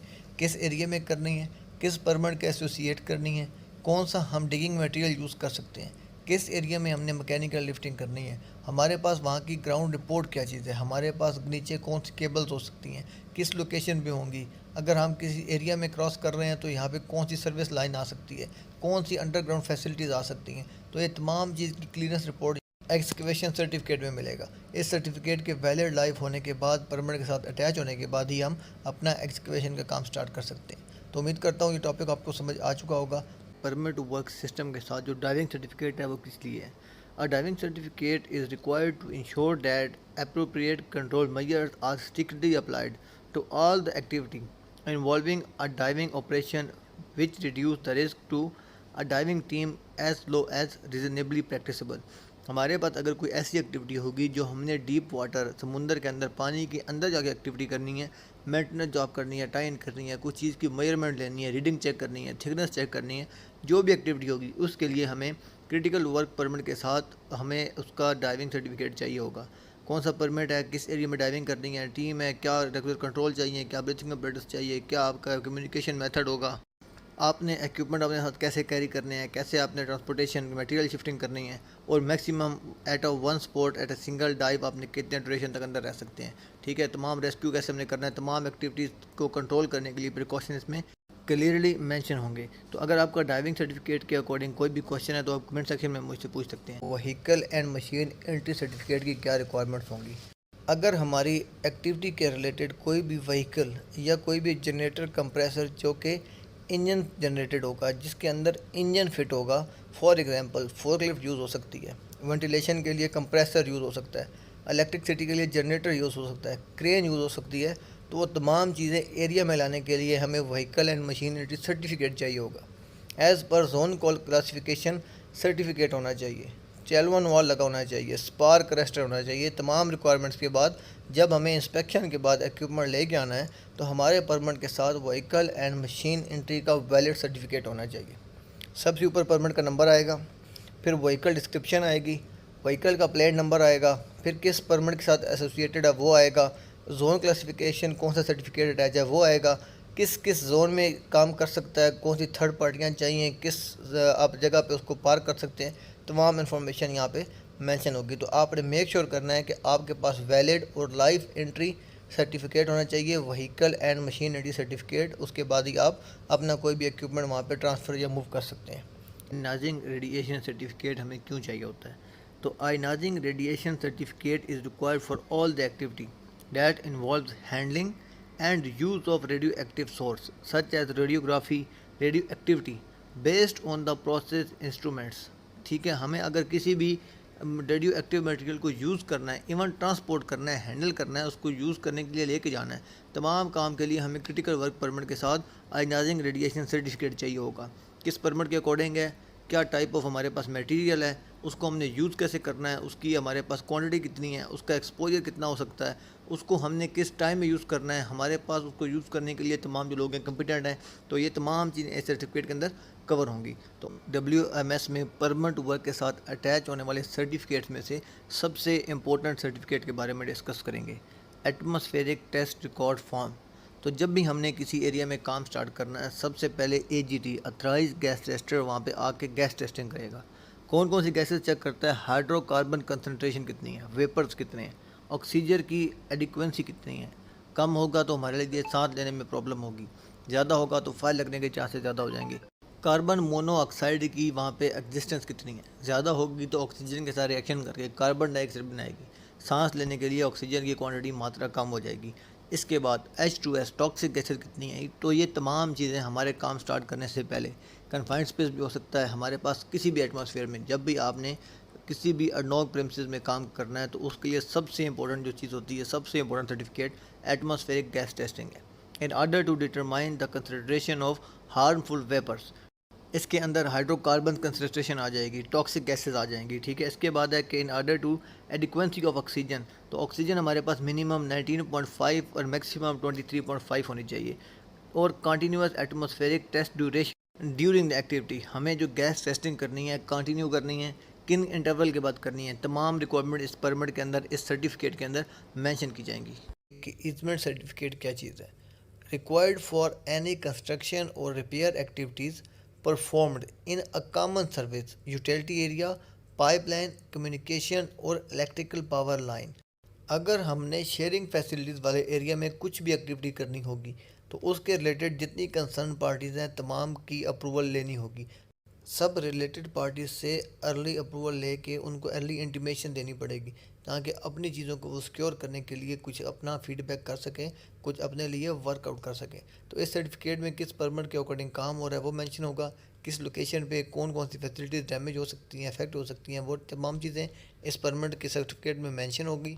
इसके साथ नेचर ऑफ जॉब क्या है और कब तक आपकी जॉब कंप्लीशन में जाएगी। तो आपका ये सर्टिफिकेट परमिट के साथ वैलिड होना चाहिए, लाइव होना चाहिए। इंस्टॉलेशन सर्टिफिकेट में हम मैकेनिकल प्रोसेस या इंस्ट्रूमेंटेशन एनर्जी को वेरीफाई करेंगे। जब भी हमारे लोग किसी इक्विपमेंट में काम कर रहे हैं, तो हमने मेक श्योर करना है तमाम टाइप ऑफ एनर्जी आइसोलेट होनी चाहिए, ताकि काम के दौरान हमारे लोग किसी भी टाइप ऑफ एनर्जी के एक्सीडेंटली एक्सपोज ना हो जाएं, काम के दौरान उन्हें किसी किस्म का ख़तरा ना हो जाए। एनर्जी आइसोलेशन सर्टिफिकेट, जिसमें मैकेनिकल प्रोसेस और इंस्ट्रूमेंटेशन एनर्जी शामिल है, इसको नेक्स्ट मॉड्यूल में एनर्जी आइसोलेशन के वर्क मैनेजमेंट सिस्टम के मॉड्यूल में डिटेल से डिस्कस करेंगे। हमारे पास एज़ पर WMS परमिट के साथ जो अटैच होने वाले सर्टिफिकेट्स हैं, उनमें से energy isolation is one of the most important certificate. As पर WMS किसी भी परमिट के साथ एटमॉस्फेरिक टेस्ट के बाद अगर कोई सबसे इम्पोर्टेंट सर्टिफिकेट है, तो हमारे पास एनर्जी आइसोलेशन का सर्टिफिकेट है। हमने प्लांट के किसी एरिया के ऊपर में काम करना है, उसके लिए एनर्जी आइसोलेशन लाजमी इंश्योर करनी है। Electric isolation one of the most important certificate. Energy isolation में जिस तरह हमने बात की कि प्रोसेस मैकेनिकल या इंस्ट्रूमेंटेशन एनर्जी को हमने आइसोलेट करना होता है, इसी तरह हमने अपने काम के रिलेटेड जितनी भी इन्वॉल्व इलेक्ट्रिक आइसोलेशन होती हैं उसको भी लॉग आउट और टैग आउट से इंश्योर करना है। तमाम इलेक्ट्रिक इक्विपमेंट को स्विच ऑफ करके वहाँ पे लॉक प्लेस करना है, साथ में टैग लगाना है, किस पर्पज़ के लिए, किस इक्विपमेंट पे कौन अथराइज पर्सन कब तक और किस डेट तक एक्सपेक्टेड इसकी डी आइसोलेशन करनी है, तमाम चीज़ें टैग पे मेंशन होनी चाहिए, ताकि जब भी आपके लोग किसी इक्विपमेंट के साथ काम कर रहे हैं तो कोई अनअथराइज आदमी अनइंटेंशनली उस एनर्जी को रिस्टोर ना कर दे, ताकि आपके लोग काम के दौरान सेफली से अपना काम एग्जीक्यूट कर सकें और किसी भी टाइप की एनर्जी के अनइंटेंशनली एक्सपोज होकर अपनी जान को ख़तरे में ना डालें। एनर्जी आइसोलेशन को हम सेपरेट मॉड्यूल में डिटेल से डिस्कस करेंगे, लेकिन अगर आपका कोई भी क्वेश्चन है तो आप कमेंट सेक्शन में मुझसे पूछ सकते हैं। Temporary defeat certificate, any work activity that require the temporary bypass of safety devices. अगर हमारे पास किसी भी काम को लेकर कोई सेफ्टी डिवाइस हमें बाईपास करनी पड़ती है, स्विच ऑफ करनी पड़ती है, डिस्कनेक्ट करनी पड़ती है, तो उसके लिए हमें टेम्परेरी डिफीट सर्टिफिकेट चाहिए होगा। जो हमारे पास टेम्परेरी डिफीट अथॉरिटी होगा वो उसकी टाइम लाइन को मेंशन करेगा। उस तमाम टाइम लाइन में हमारे पास जो हमने डिवाइस डीएक्टिवेट की होगी, बाईपास की होगी, उस तमाम एरिया की सर्वेलेंस एक्टिव रिपोर्टिंग रहेगी, एक्टिव मॉनिटरिंग रखी जाएगी ताकि कोई भी अनवांटेड सिचुएशन आने को प्रॉपरली टाइमली टैकल किया जा सके। उसके बाद जो हमारे पास डिफीट ऑपरेटर होगा वो तमाम चीज़ को क्रिटिकली ऑब्जर्व करेगा, तमाम डिफीट को अपने पास नोट किया जाएगा और अपने उस रजिस्टर पे जो टाइम इन था, जो टाइम स्टार्ट था और एंड टाइम था, उसके दौरान जितना भी एक्टिविटी थी तमाम ऑब्जर्वेशन अपने पास रजिस्टर पे रिकॉर्ड रखेगा। तो अगर हमने कोई भी जो सेफ्टी डिवाइसेस है किसी पर्पज़ के लिए टेम्परेरी स्विच ऑफ करनी है, बाईपास करनी है, तो उसके लिए हमें टेम्परेरी डिफीट सर्टिफिकेट रिक्वायर्ड होगा। रोड क्लोजर सर्टिफिकेट, जब भी हमें किसी एक्टिविटी के लिए कोई स्पेसिफिक रोड मुकम्मल या पार्शली क्लोज करना पड़ेगा, वहाँ पे ट्रैफिक की एक्सेस को ब्लॉक करना पड़ेगा, तो उसके लिए हमें अपने परमिट के साथ रोड क्लोजर सर्टिफिकेट चाहिए होगा। अगर हमने फुल रोड क्लोज करना है तो फुल रोड क्लोजर होना चाहिए। अगर हमने हाफ रोड सेंटर लाइन तक क्लोज करना है तो हमारे पास पार्शली या हाफ रोड क्लोजर लाजमी होना चाहिए। ये हमारे पास टेम्परेरी नहीं होगा, ये हमारे पास एक स्पेसिफिक टास्क के लिए, एक स्पेसिफिक टाइम, एक स्पेसिफिक एक्टिविटी के लिए होगा। जब हमारी वो एक्टिविटी ख़त्म हो जाएगी तो हमें दोबारा रोड ओपन करना पड़ेगा, नॉर्मल ट्रैफिक या नॉर्मल जो वर्किंग एक्टिविटी है उसको हमें वहाँ पे अलाउ करना पड़ेगा। जब तक हमारी वर्किंग एक्टिविटी इन प्रोग्रेस रहेगी हमारे पास फ्लैग मैन लाजमी होना चाहिए। बैरिकेशन या साइनेज के एडिशनल हमें वहाँ पे फ्लैग मैन डिप्लॉय करना पड़ेगा जो कि तमाम आने वाली ट्रैफिक को, ऑपरेशन को डी रूट कर सके, उन्हें नेक्स्ट जो पॉसिबल वे है उसकी तरफ गाइड कर सके। अगर आपका रोड क्लोजर सर्टिफिकेट के अगेंस्ट कोई भी क्वेश्चन है तो आप कमेंट सेक्शन में मुझसे पूछ सकते हैं। इसके ऊपर परमिट का नंबर होगा, हमारा वर्किंग एक्टिविटी कौन सी है, हमारे पास किस एरिया का रोड क्लोजर है, उसमें रोड नंबर होना चाहिए, उसमें फुल या पार्शली डिटेल्स होनी चाहिए। तो उसके बाद सबसे इंपॉर्टेंट चीज़, हमारा ये रोड क्लोजर सर्टिफिकेट हमारे रेस्क्यू डिपार्टमेंट के साथ लाजमी अलाइन होना चाहिए, उसके सिग्नेचर होने चाहिए ताकि इन केस ऑफ एमरजेंसी उन्हें जो हमारा बेस्ट वे है उसके बारे में पता होना चाहिए। और in case of emergency as soon as possible हमें रोड क्लियर करना पड़ेगा ताकि एमरजेंसी करने में हमें किसी किस्म की रुकावट का सामना ना करना पड़े। WMS में जो 3 टाइप ऑफ परमिट हैं उनके अलावा हमें जो सर्टिफिकेट चाहिए होते हैं वो हमें क्यों चाहिए और कितनी टाइप्स हैं। तो बेसिकली हमारे पास 10 टाइप के सर्टिफिकेट्स हैं जो हम नेक्स्ट वीडियो में जाके डिटेल से डिस्कस करेंगे। अभी हम बात करें सबसे पहले कि परमिट में के साथ सर्टिफिकेट हमें क्यों चाहिए। तो this is set of supporting documents. जो भी परमिट आपने लेना है उसके साथ कुछ चीज़ें इंश्योर करने के लिए आपको सपोर्टिंग डॉक्यूमेंट चाहिए होते हैं। For example isolation certificate, vehicle entry certificate, atmospheric testing, confined space entry या एक्सक्वेशन सर्टिफिकेट। तो ये आपके डॉक्यूमेंट जो आपके परमिट के साथ लाजमी होने चाहिए, एक सपोर्टिंग डॉक्यूमेंट का सेट होता है। इसके बाद आता है कम्प्लीमेंट्री टू PTW। अगर हमने किसी एरिया में काम करना है, कन्फाइंड स्पेस में काम करना है, हमारे पास कन्फाइंड स्पेस के लिए आइसोलेशन सर्टिफिकेट होना लाजमी है। तो ये आपके उस कन्फाइंड स्पेस परमिट को वैलिड या लाइव करने के लिए कम्प्लीमेंट्री पार्ट रहेगा। इसके बाद पॉइंट आता है कि स्टैंड अलोन डॉक्यूमेंट। तो इसका मतलब यह है कि कोई भी जो सर्टिफिकेट होगा वो इंडिविजुअली अपनी एग्जिस्टेंस रखता है। 7 डेज़ के लिए वैलिड होगा, 28 डेज़ के लिए वैलिड डिपेंड कर सकता है सर्टिफिकेट की नेचर पर। लास्ट पॉइंट है कि ये आपके काम के नेचर के हिसाब से चेंज होगा। अगर आपको एक्सकवेशन करनी है तो एक्सकवेशन का सर्टिफिकेट चाहिए, हॉट वर्क करना है तो उसके लिए आपको एटमॉस्फेरिक टेस्ट चाहिए, कन्फाइंड स्पेस में एंट्री करनी है तो कन्फाइंड स्पेस एंट्री सर्टिफिकेट चाहिए, अगर कहीं पे आपने मटेरियल शिफ्टिंग करनी है तो आपको व्हीकल एंट्री चाहिए। Lifting plan is not a certificate but that is a part of permit to work के साथ जो अटैचमेंट है कन्फाइंड स्पेस एंट्री सर्टिफिकेट, उसके लिए क्या क्या रिक्वायरमेंट होंगी। सबसे पहले है any work that requires entry into a confined space or into an area that could become a confined space। ऐसा तमाम एरिया जो कन्फाइंड स्पेस की प्रॉपर्टीज़ फुलफिल कर रहा होगा, जिसमें ऑक्सीजन डेफिशिएंसी हो सकती है, एंट्री एग्जिट लिमिटेड हो सकता है, वहाँ पे टॉक्सिक गैसेस हो सकती हैं, तो ऐसा एरिया कन्फाइंड स्पेस कराएगा। उस कन्फाइंड स्पेस में काम करने से पहले आपको परमिट के साथ कन्फाइंड स्पेस एंट्री सर्टिफिकेट चाहिए होगा। सर्टिफिकेट के ऊपर सबसे टॉप पे परमिट का नंबर होगा, उसके बाद इक्विपमेंट नंबर होगा, फिर आपकी जॉब डिस्क्रिप्शन होगी, उसके बाद क्या क्या प्री रेगुलेट कंट्रोल है वो तमाम चीज़ होनी चाहिए। इसके ऊपर ही आपका जो hole watcher confined space observer है उसका नंबर भी लाजमी लिखा होता है, उसका एम्प्लॉय नंबर क्या है, उसका कॉन्टैक्ट नंबर क्या है, उसका नाम क्या है, ताकि हम लोग जो अपना रिस्पॉन्सिबल पर्सन है जो कन्फाइंड स्पेस ऑब्जर्वर है वो यहाँ पे डिटरमाइन कर सकें। वो शुड भी थर्ड पार्टी सर्टिफाइड होना चाहिए, उसके पास इनफ नॉलेज एक्सपीरियंस होना चाहिए कि कन्फाइंड स्पेस में काम करने के दौरान मैंने अपने लोगों की कैसे केयर करनी है। उसके अलावा किन कंडीशन में हम कन्फाइंड स्पेस में काम कंटिन्यू कर सकते हैं और किन कंडीशन में हमें काम स्टॉप करना पड़ेगा यहाँ पे मेंशन की जाएंगी। इसके ऊपर हमारे पास एटमॉस्फेरिक गैस टेस्टिंग के बाद जो हमारी कंटिन्यू गैस मॉनिटरिंग है, यहाँ हमने किसी इंटरवल पे करनी है, उसकी फ्रिक्वेंसी मेंशन की जाएगी। हमें कितने टाइम पहले वेंटिलेशन इंश्योर करनी है, 2 वे फोर्स वेंटिलेशन, वो भी इसके ऊपर मेंशन की जाएगी। तो मीन टू से कन्फाइंड स्पेस एंट्री के लिए जितनी भी रिक्वायरमेंट्स हैं परमिट के ऊपर मेंशन कर दी जाएंगी। कौन कौन से पीपीज हमें चाहिए, ब्रीथिंग कंपरेटर्स कौन सा चाहिए, गैस मॉनिटरिंग के लिए कौन सा मॉनिटर यूज़ करना है, उसके अलावा रेस्क्यू प्लान क्या होगा, तमाम चीज़ें कन्फाइंड स्पेस एंट्री परमिट में क्रिटिकल वर्क परमिट के साथ हमें लाजमी चाहिए होंगी। कन्फाइंड स्पेस एंट्री सर्टिफिकेट के अंदर तमाम चीज़ें। सर्टिफिकेट क्या चीज़ है? तो required whenever breaking into the ground, जब भी आपने ग्राउंड में ब्रेकिंग करनी है, डिगिंग करनी है, इंक्लूडिंग ड्रिलिंग, तो आपको ये सर्टिफिकेट चाहिए होगा। And cutting into the floors, walls or ceiling to specify the precaution needed to protect the employees from collapse of excavation and other hazards associated with underground cables, pipeline और service activity। Main जब भी हमने कहीं पे कुछ ground breaking करनी है, excavation करनी है, तो हमारे लोग अंडरग्राउंड जो केबल्स हैं, जो पाइप्स हैं या सर्विसेज हैं, तो उनके एसोसिएटेड जो हैज़र्ड्स हैं उनके एक्सपोज ना हो जाए। जो हमारे पास एक्सकवेशन है वो हमारे लोगों के ऊपर कोलैप्स ना हो जाए, तो इस पर्पज़ को इंश्योर करने के लिए हमें एक्सकवेशन सर्टिफिकेट चाहिए। किस एरिया में करनी है, किस परमिट के एसोसिएट करनी है, कौन सा हम डिगिंग मटेरियल यूज़ कर सकते हैं, किस एरिया में हमने मैकेनिकल लिफ्टिंग करनी है, हमारे पास वहाँ की ग्राउंड रिपोर्ट क्या चीज़ है, हमारे पास नीचे कौन सी केबल्स हो सकती हैं, किस लोकेशन पे होंगी, अगर हम किसी एरिया में क्रॉस कर रहे हैं तो यहाँ पे कौन सी सर्विस लाइन आ सकती है, कौन सी अंडरग्राउंड फैसिलिटीज़ आ सकती हैं। तो ये तमाम चीज़ की क्लीयरेंस रिपोर्ट एक्सकवेशन सर्टिफिकेट में मिलेगा। इस सर्टिफिकेट के वैलिड लाइफ होने के बाद, परमिट के साथ अटैच होने के बाद ही हम अपना excavation and machine entry certificate की क्या रिक्वायरमेंट्स होंगी। अगर हमारी एक्टिविटी के रिलेटेड कोई भी व्हीकल या कोई भी जनरेटर कंप्रेसर जो कि इंजन जनरेटेड होगा, जिसके अंदर इंजन फिट होगा, फॉर एग्जांपल फोर्कलिफ्ट यूज़ हो सकती है, वेंटिलेशन के लिए कंप्रेसर यूज़ हो सकता है, इलेक्ट्रिसिटी के लिए जनरेटर यूज़ हो सकता है, क्रेन यूज़ हो सकती है, तो वो तमाम चीज़ें एरिया में लाने के लिए हमें व्हीकल एंड मशीनरी सर्टिफिकेट चाहिए होगा।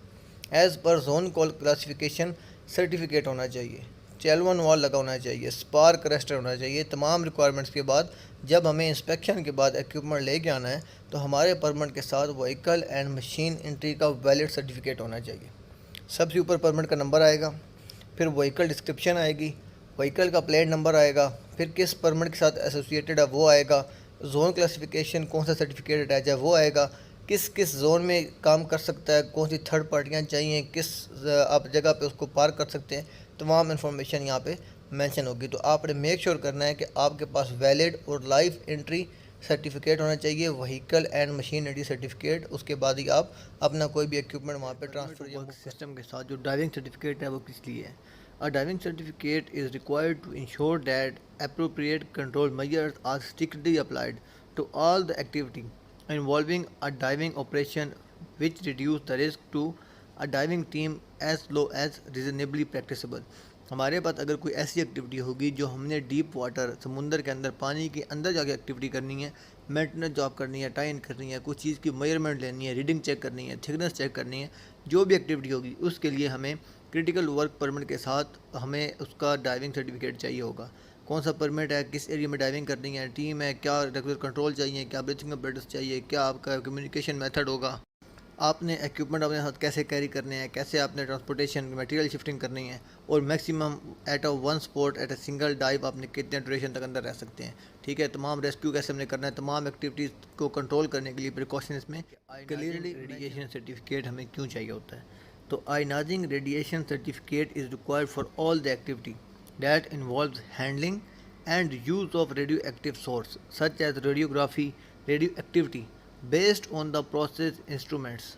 ठीक है, हमें अगर किसी भी रेडियो एक्टिव मटेरियल को यूज़ करना है, इवन ट्रांसपोर्ट करना है, हैंडल करना है, उसको यूज़ करने के लिए लेके जाना है, तमाम काम के लिए हमें क्रिटिकल वर्क परमिट के साथ आयनाइजिंग रेडिएशन सर्टिफिकेट चाहिए होगा। किस परमिट के अकॉर्डिंग है, क्या टाइप ऑफ हमारे पास मटेरियल है, उसको हमने यूज़ कैसे करना है, उसकी हमारे पास क्वांटिटी कितनी है, उसका एक्सपोजर कितना हो सकता है, उसको हमने किस टाइम में यूज़ करना है, हमारे पास उसको यूज़ करने के लिए तमाम जो लोग हैं कंपिटेंट हैं। तो ये तमाम चीज़ें सर्टिफिकेट एमएस में परमिट वर्क के साथ अटैच होने वाले सर्टिफिकेट्स में से सबसे इम्पोर्टेंट सर्टिफिकेट के बारे में डिस्कस करेंगे। एटमॉस्फेरिक टेस्ट रिकॉर्ड फॉर्म, तो जब भी हमने किसी एरिया में काम स्टार्ट करना है, सबसे पहले AGT अथराइज गैस टेस्टर वहाँ पे आके गैस टेस्टिंग करेगा। कौन कौन सी गैसेस चेक करता है? हाइड्रोकार्बन कंसनट्रेशन कितनी है, वेपर्स कितने हैं, ऑक्सीजन की एडिक्वेंसी कितनी है। कम होगा तो हमारे लिए सांस लेने में प्रॉब्लम होगी, ज़्यादा होगा तो फायर लगने के चांसेस ज़्यादा हो जाएंगे। कार्बन मोनोऑक्साइड की वहाँ पे एग्जिस्टेंस कितनी है, ज़्यादा होगी तो ऑक्सीजन के साथ रिएक्शन करके कार्बन डाइऑक्साइड बनाएगी, सांस लेने के लिए ऑक्सीजन की क्वांटिटी मात्रा कम हो जाएगी। इसके बाद H2S टॉक्सिक गैसेज कितनी है। तो ये तमाम चीज़ें हमारे काम स्टार्ट करने से पहले, कन्फाइंड स्पेस भी हो सकता है हमारे पास, किसी भी एटमॉस्फेयर में जब भी आपने किसी भी अननोन प्रेमिसेस में काम करना है तो उसके लिए सबसे इंपॉर्टेंट जो चीज़ होती है, सबसे important certificate atmospheric gas testing है, in order to determine the concentration of harmful vapours. इसके अंदर हाइड्रोकार्बन कंसंट्रेशन आ जाएगी, टॉक्सिक गैसेस आ जाएंगी, ठीक है। इसके बाद है कि in order to adequacy of oxygen, तो ऑक्सीजन हमारे पास मिनिमम 19.5 और मैक्सिमम 23.5 होनी चाहिए। और continuous atmospheric test duration during the activity, हमें जो गैस टेस्टिंग करनी है कंटिन्यू करनी है, किन इंटरवल के बाद करनी है, तमाम रिक्वायरमेंट इस परमिट के अंदर, इस सर्टिफिकेट के अंदर। सर्टिफिकेट क्या चीज़ है? रिक्वायर्ड फॉर एनी कंस्ट्रक्शन और repair activities performed in a common service utility area, pipeline, communication और इलेक्ट्रिकल पावर लाइन। अगर हमने शेयरिंग फैसिलिटीज़ वाले एरिया में कुछ भी एक्टिविटी करनी होगी तो उसके रिलेटेड जितनी कंसर्न पार्टीज़ हैं तमाम की अप्रूवल लेनी होगी। सब रिलेटेड पार्टीज से अर्ली अप्रूवल लेके उनको अर्ली इंटीमेशन देनी पड़ेगी ताकि अपनी चीज़ों को वो सिक्योर करने के लिए कुछ अपना फीडबैक कर सकें, कुछ अपने लिए वर्कआउट कर सकें। तो इस सर्टिफिकेट में किस परमिट के अकॉर्डिंग काम हो रहा है वो मेंशन होगा, किस लोकेशन पे कौन कौन सी फैसिलिटीज़ डैमेज हो सकती हैं, अफेक्ट हो सकती हैं, वो तमाम चीज़ें इस परमिट के सर्टिफिकेट में मेंशन होगी। इसके साथ नेचर ऑफ जॉब क्या है और कब तक आपकी जॉब कंप्लीशन में जाएगी। तो आपका ये सर्टिफिकेट परमिट के साथ वैलिड होना चाहिए। आइसोलेशन सर्टिफिकेट में हम मैकेनिकल प्रोसेस या इंस्ट्रूमेंटेशन एनर्जी को वेरीफाई करेंगे। जब भी हमारे लोग किसी इक्विपमेंट में काम कर रहे हैं तो हमने मेक श्योर करना है तमाम टाइप ऑफ एनर्जी आइसोलेट होनी चाहिए ताकि काम के दौरान हमारे लोग किसी भी टाइप ऑफ एनर्जी के एक्सीडेंटली एक्सपोज ना हो जाएं, काम के दौरान उन्हें किसी किस्म का ख़तरा ना हो जाए। एनर्जी आइसोलेशन सर्टिफिकेट जिसमें मैकेनिकल प्रोसेस और इंस्ट्रूमेंटेशन एनर्जी शामिल है, इसको नेक्स्ट मॉड्यूल में एनर्जी आइसोलेशन के वर्क मैनेजमेंट सिस्टम के मॉड्यूल में डिटेल से डिस्कस करेंगे। हमारे पास एज़ पर WMS परमिट के साथ जो अटैच होने वाले सर्टिफिकेट्स हैं उनमें से energy isolation is one of the most important certificate. As पर WMS किसी भी परमिट के साथ एटमॉस्फेरिक टेस्ट के बाद अगर कोई सबसे इम्पोर्टेंट सर्टिफिकेट है तो हमारे पास एनर्जी आइसोलेशन का सर्टिफिकेट है। हमने प्लांट के किसी एरिया के ऊपर में काम करना है, उसके लिए energy isolation one of the most important certificate. Energy isolation में जिस तरह हमने बात की कि प्रोसेस मैकेनिकल या इंस्ट्रूमेंटेशन एनर्जी को हमने आइसोलेट करना होता है, इसी तरह हमने अपने काम के रिलेटेड जितनी भी इन्वॉल्व इलेक्ट्रिक आइसोलेशन होती हैं उसको भी लॉग आउट और टैग आउट से इंश्योर करना है। तमाम इलेक्ट्रिक इक्विपमेंट को स्विच ऑफ करके वहाँ पे लॉक प्लेस करना है, साथ में टैग लगाना है किस पर्पज़ के लिए, किस इक्विपमेंट पे कौन अथराइज पर्सन कब तक और किस डेट तक एक्सपेक्टेड इसकी डी आइसोलेशन करनी है। तमाम चीज़ें टैग पे मेंशन होनी चाहिए ताकि जब भी आपके लोग किसी इक्विपमेंट के साथ काम कर रहे हैं तो कोई अनअथराइज आदमी अनइंटेंशनली उस एनर्जी को रिस्टोर ना कर दे, ताकि आपके लोग काम के दौरान सेफली से अपना काम एग्जीक्यूट कर सकें और किसी भी टाइप की एनर्जी के अनइंटेंशनली एक्सपोज होकर अपनी जान को। Temporary defeat certificate any work activity that require the temporary bypass of safety devices। अगर हमारे पास किसी भी काम को लेकर कोई सेफ्टी डिवाइस हमें बाईपास करनी पड़ती है, स्विच ऑफ करनी पड़ती है, डिस्कनेक्ट करनी पड़ती है, तो उसके लिए हमें टेम्परेरी डिफीट सर्टिफिकेट चाहिए होगा। जो हमारे पास टेम्परेरी डिफीट अथॉरिटी होगा वो उसकी टाइम लाइन को मेंशन करेगा। उस तमाम टाइम लाइन में हमारे पास जो हमने डिवाइस डीएक्टिवेट की होगी, बाईपास की होगी, उस तमाम एरिया की सर्वेलेंस एक्टिव रिपोर्टिंग रहेगी, एक्टिव मॉनिटरिंग रखी जाएगी ताकि कोई भी अनवांटेड सिचुएशन आने को प्रॉपरली टाइमली टैकल किया जा सके। उसके बाद जो हमारे पास डिफीट ऑपरेटर होगा वो तमाम चीज़ को क्रिटिकली ऑब्जर्व करेगा, तमाम डिफीट को अपने पास नोट किया जाएगा और अपने उस रजिस्टर पे जो टाइम इन था, जो टाइम स्टार्ट था और एंड टाइम था, उसके दौरान जितना भी एक्टिविटी थी तमाम ऑब्जर्वेशन अपने पास रजिस्टर पे रिकॉर्ड रखेगा। तो अगर हमने कोई भी जो सेफ्टी डिवाइसेस है किसी पर्पज़ के लिए टेम्परेरी स्विच ऑफ करनी है, बाईपास करनी है, तो उसके लिए हमें temporary defeat certificate, road closure certificate. जब भी हमें किसी एक्टिविटी के लिए कोई स्पेसिफिक रोड मुकम्मल या पार्शली क्लोज करना पड़ेगा, वहाँ पे ट्रैफिक की एक्सेस को ब्लॉक करना पड़ेगा। तो उसके लिए हमें अपने परमिट के साथ रोड क्लोजर सर्टिफिकेट चाहिए होगा। अगर हमने फुल रोड क्लोज करना है तो फुल रोड क्लोजर होना चाहिए। अगर हमने हाफ रोड सेंटर लाइन तक क्लोज करना है तो हमारे पास पार्शली या हाफ रोड क्लोजर लाजमी होना चाहिए। ये हमारे पास टेम्प्रेरी नहीं होगा, ये हमारे पास एक स्पेसिफिक टास्क के लिए, एक स्पेसिफिक टाइम, एक स्पेसिफिक एक्टिविटी के लिए होगा। जब हमारी वो एक्टिविटी ख़त्म हो जाएगी तो हमें दोबारा रोड ओपन करना पड़ेगा। नॉर्मल ट्रैफिक या नॉर्मल जो वर्किंग एक्टिविटी है उसको हमें वहाँ पे अलाउ करना पड़ेगा। जब तक हमारी वर्किंग एक्टिविटी इन प्रोग्रेस रहेगी हमारे पास फ्लैग मैन लाजमी होना चाहिए।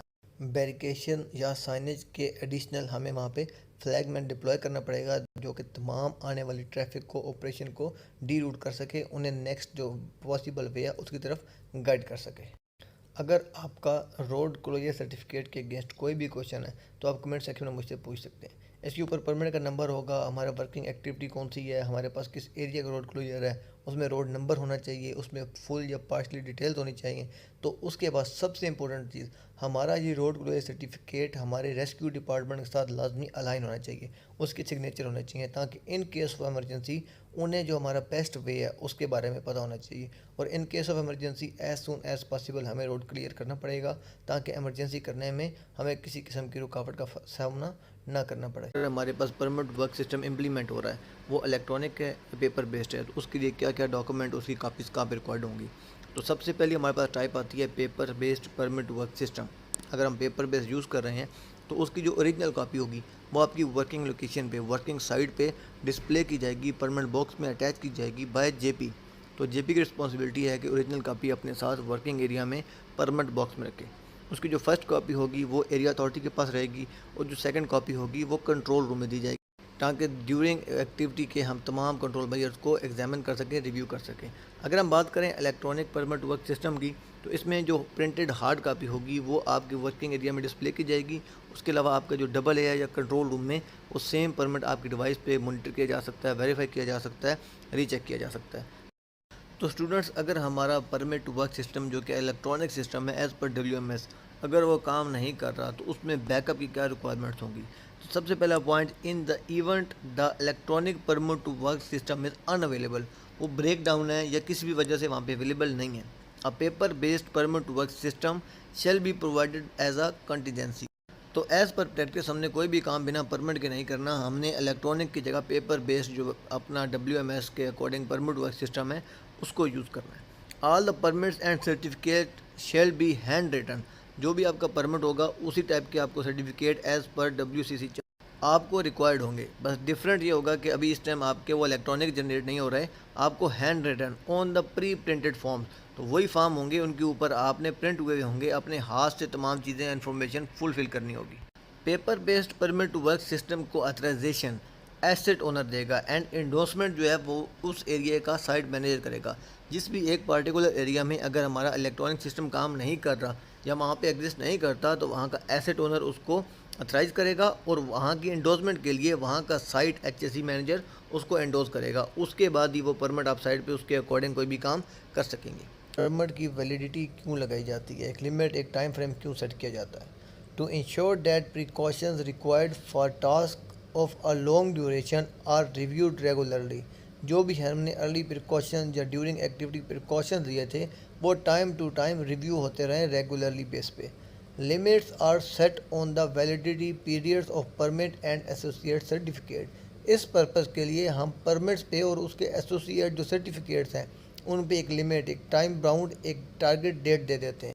हमारा जो वैलिडेशन पीरियड है, जो टाइम फ्रेम है, किस चीज़ पे डिपेंड करेगा? तो सबसे पहली चीज़ है type of permit and certificate, कौन सा परमिट है, उसके साथ कौन कौन से सर्टिफिकेट अटैच हैं। दूसरी चीज़ कि मैक्सिमम वैलिडिटी ऑफ सर्टिफिकेट, वो सर्टिफिकेट कितने टाइम के लिए वैलिड हो सकता है। फिर revalidation requirements of the permit and certificate, किन कंडीशन पे क्या रिक्वायरमेंट फुलफिल करने के बाद हमें कोई भी सर्टन परमिट या सर्टिफिकेट रीवैलिडेट होकर मिलेगा। तो नीचे कॉलम में जिस तरह के आपके सामने नज़र आ रहा है कि क्रिटिकल वर्क परमिट, जो आपका परमिट क्रिटिकल वर्क यानी कि हाई रिस्क एक्टिविटीज़ के लिए होगा, वो आपका परमिट 7 दिन के लिए, मैक्सिमम 7 कैलेंडर डेज के लिए वैलिड होगा, जिसको आपने हर शिफ्ट एंड पे रीवैलिडेट दोबारा से लाइव करवाना पड़ेगा। इसी तरह हॉट वर्क परमिट भी मैक्सिमम 7 दिन के लिए इशू किया जाएगा, और हर शिफ्ट कंट्रोलर से शिफ्ट एंड पे आपने उसको रीवैलिडेट करवाना है। उसके बाद जनरल वर्क परमिट दोबारा ऐसे ही मैक्सिमम 7 डेज़ के लिए आपको परमिट वैलिड किया जाएगा, लेकिन आपने उसकी रीवैलिडेशन उसको हर शिफ्ट के एंड पे नेक्स्ट शिफ्ट स्टार्ट होते ही दोबारा आपने उसको लाइव करवाना पड़ेगा। तो अगर इस स्लाइड के बारे में आपका कोई भी क्वेश्चन है, आप कमेंट सेक्शन में मुझसे पूछ सकते हैं। तो स्टूडेंट्स, लास्ट वीडियो में हमने परमिट्स की वैलिडिटी और रीवैलिडेशन चेक की। इसी तरह सर्टिफिकेट्स की भी वैलिडेशन और रीवैलिडेशन होती है। तो बेसिकली लाइफ टाइम का मकसद या पर्पस ये है कि specified by the area authority. तो मोस्टली आपको जो परमिट के साथ सर्टिफिकेट्स होंगे वो 28 डेज तक वैलिड होंगे, लेकिन कुछ सर्टिफिकेट ऐसे होंगे जिनको हर शिफ्ट स्टार्ट पर या हर एक्टिविटी स्टार्ट पर रीवैलिडेट करवाना पड़ेगा। तो सबसे पहला सर्टिफिकेट हमारे पास कन्फाइंड स्पेस एंट्री सर्टिफिकेट है, जो कि हर आपकी शिफ्ट से पहले एटमॉस्फेरिक गैस टेस्ट, उसके बाद आपको वो वैलिडेट करके लाइव करके दिया जाएगा। एटमॉस्फेरिक टेस्ट रिकॉर्ड, ये आपने जब भी एक्टिविटी स्टार्ट करनी है, आपका एजीटी आके टेस्ट करेगा तो वो आपका सर्टिफिकेट लाइव वैलिड हो जाएगा। उसके बाद vehicle entry and machine entry, आपका एक मरतबा किसी इक्विपमेंट के लिए बनाया जाएगा और मोस्ट केसेस में ये आपके लिए 28 डेज तक वैलिड रहेगा। फिर ड्राइविंग सर्टिफिकेट भी सेम इसी तरह, इसकी रिवैलिडेशन नहीं चाहिए। आपको किसी भी एक एक्टिविटी के लिए परफॉर्म करना है तो एक फिक्स टाइम ड्यूरेशन जो कि specified by the area authority होगा, उसके लिए आपको दे दिया जाएगा। सेम लाइक एक्सक्वेशन सर्टिफिकेट, आपको एक सर्टन परमिट में सर्टन एरिया में सर्टन लोकेशन पे फिक्स 28 डेज़ के लिए आपका सर्टिफिकेट दे दिया जाएगा, रिवैलिडेशन रिक्वायर्ड नहीं रहेगी। फिर ionising radiation, one of the most important, इसको भी आपका एरिया अथॉरिटी स्पेसिफाई करेगा कितने टाइम के लिए वैलिड है। लेकिन जब आपने आरडी करनी है, आपने आयनाइजिंग रेडिएशन के मटेरियल शिफ्ट करना है, मूव करना है, यूज़ करना है, उससे पहले इसको आपने लाजमी वैलिडेट करवाना है for a certain time period. आप शिफ्ट स्टार्ट पे करवा सकते हैं कि आपका ये सर्टिफिकेट 12 से 1 बजे तक लाइव रहेगा, या before the start of activity आपने इसको रिवैलिडेट करवाना होगा। रोड क्लोजर, एक स्पेसिफिक रोड आपको किसी परमिट के अकॉर्डिंग एक फ़िक्स टाइम तक आपको सर्टिफिकेट इशू किया जा सकता है, 28 डेज वैलिडिटी, या आपका कंप्लीशन ऑफ डेट जॉब तक रहेगी, specified by area authority. Then easement certificate same इसी तरह, कितने टाइम के लिए कितने पर्पज़ के लिए आपको चाहिए, कौन सा परमिट रहेगा, वो भी आपको एरिया अथॉरिटी से स्पेसिफाई हो जाएगा। एनर्जी आइसोलेशन, आपने जब भी कोई एक्टिविटी करनी है तो उसके लिए आपने specific different type of energy certificate है, तो आपने वही एनर्जी आइसोलेशन इंश्योर करके उसका लॉक नंबर, उसका टैग नंबर, तमाम चीज़ें जब आप प्रैक्टिकल डिमॉन्स्ट्रेट कर लेंगे आपको उसके बाद इशू किया जाएगा और आपकी उस एक्टिविटी के अकॉर्डिंग ही वो वैलिड रहेगा। अगर आपका ज़्यादा टाइम ड्यूरेशन रहेगा तो एरिया अथॉरिटी आपको उसकी रिवैलिडेशन या अब उस परमिट की वैलिडिटी सेट करेगा। एनर्जी आइसोलेशन सर्टिफिकेट को रीवैलिडेशन नहीं चाहिए, लेकिन आपने इंश्योर करना है कि आपके पास वैलिड जो आपका long term 28 days general cases में होता है वो आपके पास ड्यूरिंग एक्टिविटी आपके पास उसकी हार्ड कापी लाजमी होनी चाहिए। एंड पे आता है हमारे पास टेम्परेरी डिफीट, तो as specified with the approval, जब तमाम पार्टियाँ अप्रूव्ड इसमें हो जाएंगी, इन्वॉल्व हो जाएंगी, वहाँ से इंडोर्समेंट हो जाएगी, तो ये आपका वैलिड कर दिया जाएगा for a specific time period, जिसमें तमाम ग्रुप ऑफ कंपनीज या तमाम इन्वॉल्व पार्टीज जिसमें एग्रीड हो जाएंगी। तो अगर आपका इस वीडियो के बारे में कोई भी क्वेश्चन है तो आप कमेंट सेक्शन में मुझसे पूछ सकते हैं। सिग्नेचरी लिमिट्स क्या होता है? तो जब भी आपके एरिया में कोई भी काम चल रहा होगा तो उसके ऊपर प्रॉपरली कंट्रोल इंश्योर करने के लिए कितने परमिट कौन सी अथॉरिटी इशू कर सकती है उसको हम सिग्नेचरी लिमिट कहेंगे। There should be a sensible limit on the maximum number of permits to be administrated by signatories approved by asset owner. अगर आपके पास परमिट की क्वांटिटी एक इनफ क्वांटिटी से ज़्यादा हो जाएगी तो जितने भी प्रिकॉशंस मेजर्स हैं आप उनको प्रॉपरली कंट्रोल नहीं कर पाएंगे। तो जैसे जैसे ही आपके पास ये अथॉरिटी डाउन जाती रहेगी टॉप टू बॉटम अप्रोच से, उसी तरह आपके पास नंबर ऑफ़ अथॉरिटीज़ या लिमिट्स कम होती रहेंगी। सबसे ज़्यादा एरिया अथॉरिटी, टोटल परमिट कितने होंगे, उसमें से क्रिटिकल कितने हो सकते हैं, हॉट वर्क कितने हो सकते हैं और जनरल कितने हो सकते हैं, इसकी एक स्पेसिफिक फिक्स लिमिट होगी। इसी तरह पीआई अपनी लिमिट इंश्योर करेगा। फिर परफॉर्मिंग अथॉरिटी में इन हाउस भी हो सकता है और कॉन्ट्रैक्टर कंपनी का भी हो सकता है। तो यहाँ पे बेस करेगा कंडीशन वाइज पे। अगर हमारे पास टर्न अराउंड चल रहा है, हमारे पास मल्टीपल एक्टिविटीज़ हैं, तो ये लिमिट डिफ़र कर सकती हैं, लेकिन एक नॉर्मल लॉन्ग टर्म प्रोजेक्ट्स में ये लिमिट्स कम हो सकती हैं। बेसिकली एक जो पीए है उसको मैक्सिमम 5 परमिट अलाउ होंगे, वो 5 परमिट अपने नाम पे सिग्नेचरी साइन कर सकेगा, अप्रूव करवा सकेगा। इसी तरह हर जेपी के पास जब जाएगा तो एक जेपी एट अ टाइम एक क्रिटिकल परमिट ले सकेगा, उसके अगेन एडिशनल वो 6 जनरल वर्क परमिट ले सकेगा। तो स्टूडेंट्स, इस स्लाइड में हम परमिट टू वर्क सिस्टम के 8 बेसिक जो स्टेप्स हैं उनके बारे में बात करेंगे। तो सबसे पहले आएगा वर्क रिक्वेस्ट एंड प्लानिंग। हमने किस इक्विपमेंट में किस टाइम फ्रेम पे क्या काम करना है, सबसे पहले इस चीज़ की प्लानिंग होगी और उसकी रिक्वेस्ट जनरेट की जाएगी। उसके बाद आएगा आइडेंटिफाई एंड अप्रूव कंट्रोल्स। तो जब आपका वर्क पैकेज बन जाएगा, आपका एसओपी बन जाएगा, फिर आपने एफआरए बनाने हैं। एफआरए आपने बनाकर अप्रूव करवा लेने हैं। नेक्स्ट स्टेप होगा वर्क साइट कंट्रोल इम्प्लीमेंटेशन। आपने अपनी वर्क साइट पे जो काम है उसके जो हैज़र्ड्स हैं, जो अपना कंट्रोल मेजर्स हैं, कैसे इम्प्लीमेंट करवाने हैं। आपके सुपरवाइज़र का इंटरव्यू होंगे, आपके जो जेपीज़ हैं कॉम्पिटेंट होने चाहिए, आपके वहाँ पे कंट्रोल में इंश्योर करने के लिए एचएससी होनी चाहिए। फिर अथराइज वर्क परमिट। जब हमारी तमाम प्लानिंग हो चुकी होगी, हमने एक्चुअल काम स्टार्ट करना है, उसके लिए हमें एक सर्टन परमिट रिक्वायर्ड होगा। परमिट के साथ हमें एडिशनल सर्टिफिकेट रिक्वायर्ड होंगे। जब हमें तमाम चीज़ें मिल जाएंगी, हम ये तमाम मैसेज अपनी टीम के साथ कम्युनिकेट करेंगे। कंट्रोल उसको करने के लिए एंड कमेंस ऑफ वर्क, हमें अपना काम स्टार्ट करने के लिए तमाम चीज़ें क्लियर वे में ओपन कम्युनिकेशन से कम्युनिकेट करनी पड़ेंगी। इस सब के बाद जब हमने किसी एरिया में स्पेसिफिक टास्क परफॉर्म करना होगा, तो हमारे टास्क के रिलेटेड वहाँ पे हमें dynamic risk assessment, on spot task restriction या लास्ट मिनट रिस्क असेसमेंट करनी पड़ेगी और उस तमाम चीज़ को अपनी वर्क फोर्स के साथ एक्सप्लेन करना पड़ेगा। हमारे काम में क्या ख़तरात हैं, कैसे कंट्रोल करेंगे, हमारे काम के अलावा सर्टन एरिया में हमें क्या ख़तरा हो सकता है। फॉर एग्ज़ाम्पल, हम कहीं पे स्कैफोल्डिंग एरेक्शन या डिसमेंटलिंग कर रहे हैं, अगर तो वो ग्रीन जोन है तो हमें कोई और प्रॉब्लम नहीं हो सकती, लेकिन अगर वो एम्बर, येलो या रेड जोन है तो हमारे लोगों को फर्दर टॉक्सिक गैस या टॉक्सिक एटमॉस्फेयर के ख़तरात का सामना करना पड़ सकता है। तो डायनामिक रिस्क असेसमेंट, आपके ऑन स्पॉट जो आपका रिस्क सिनेरियो है उसको एवेल्यूएट करने के लिए हम वहाँ पे डायनामिक रिस्क असेसमेंट के जो पॉइंट्स होंगे उसको अपने तमाम वर्कर के साथ एक्सप्लेन करेंगे, कम्युनिकेट करेंगे, ताकि वो बेटर वे में उसको अंडरस्टैंड करें और काम करने के दौरान अपनी सुरक्षा को इंश्योर कर सकें।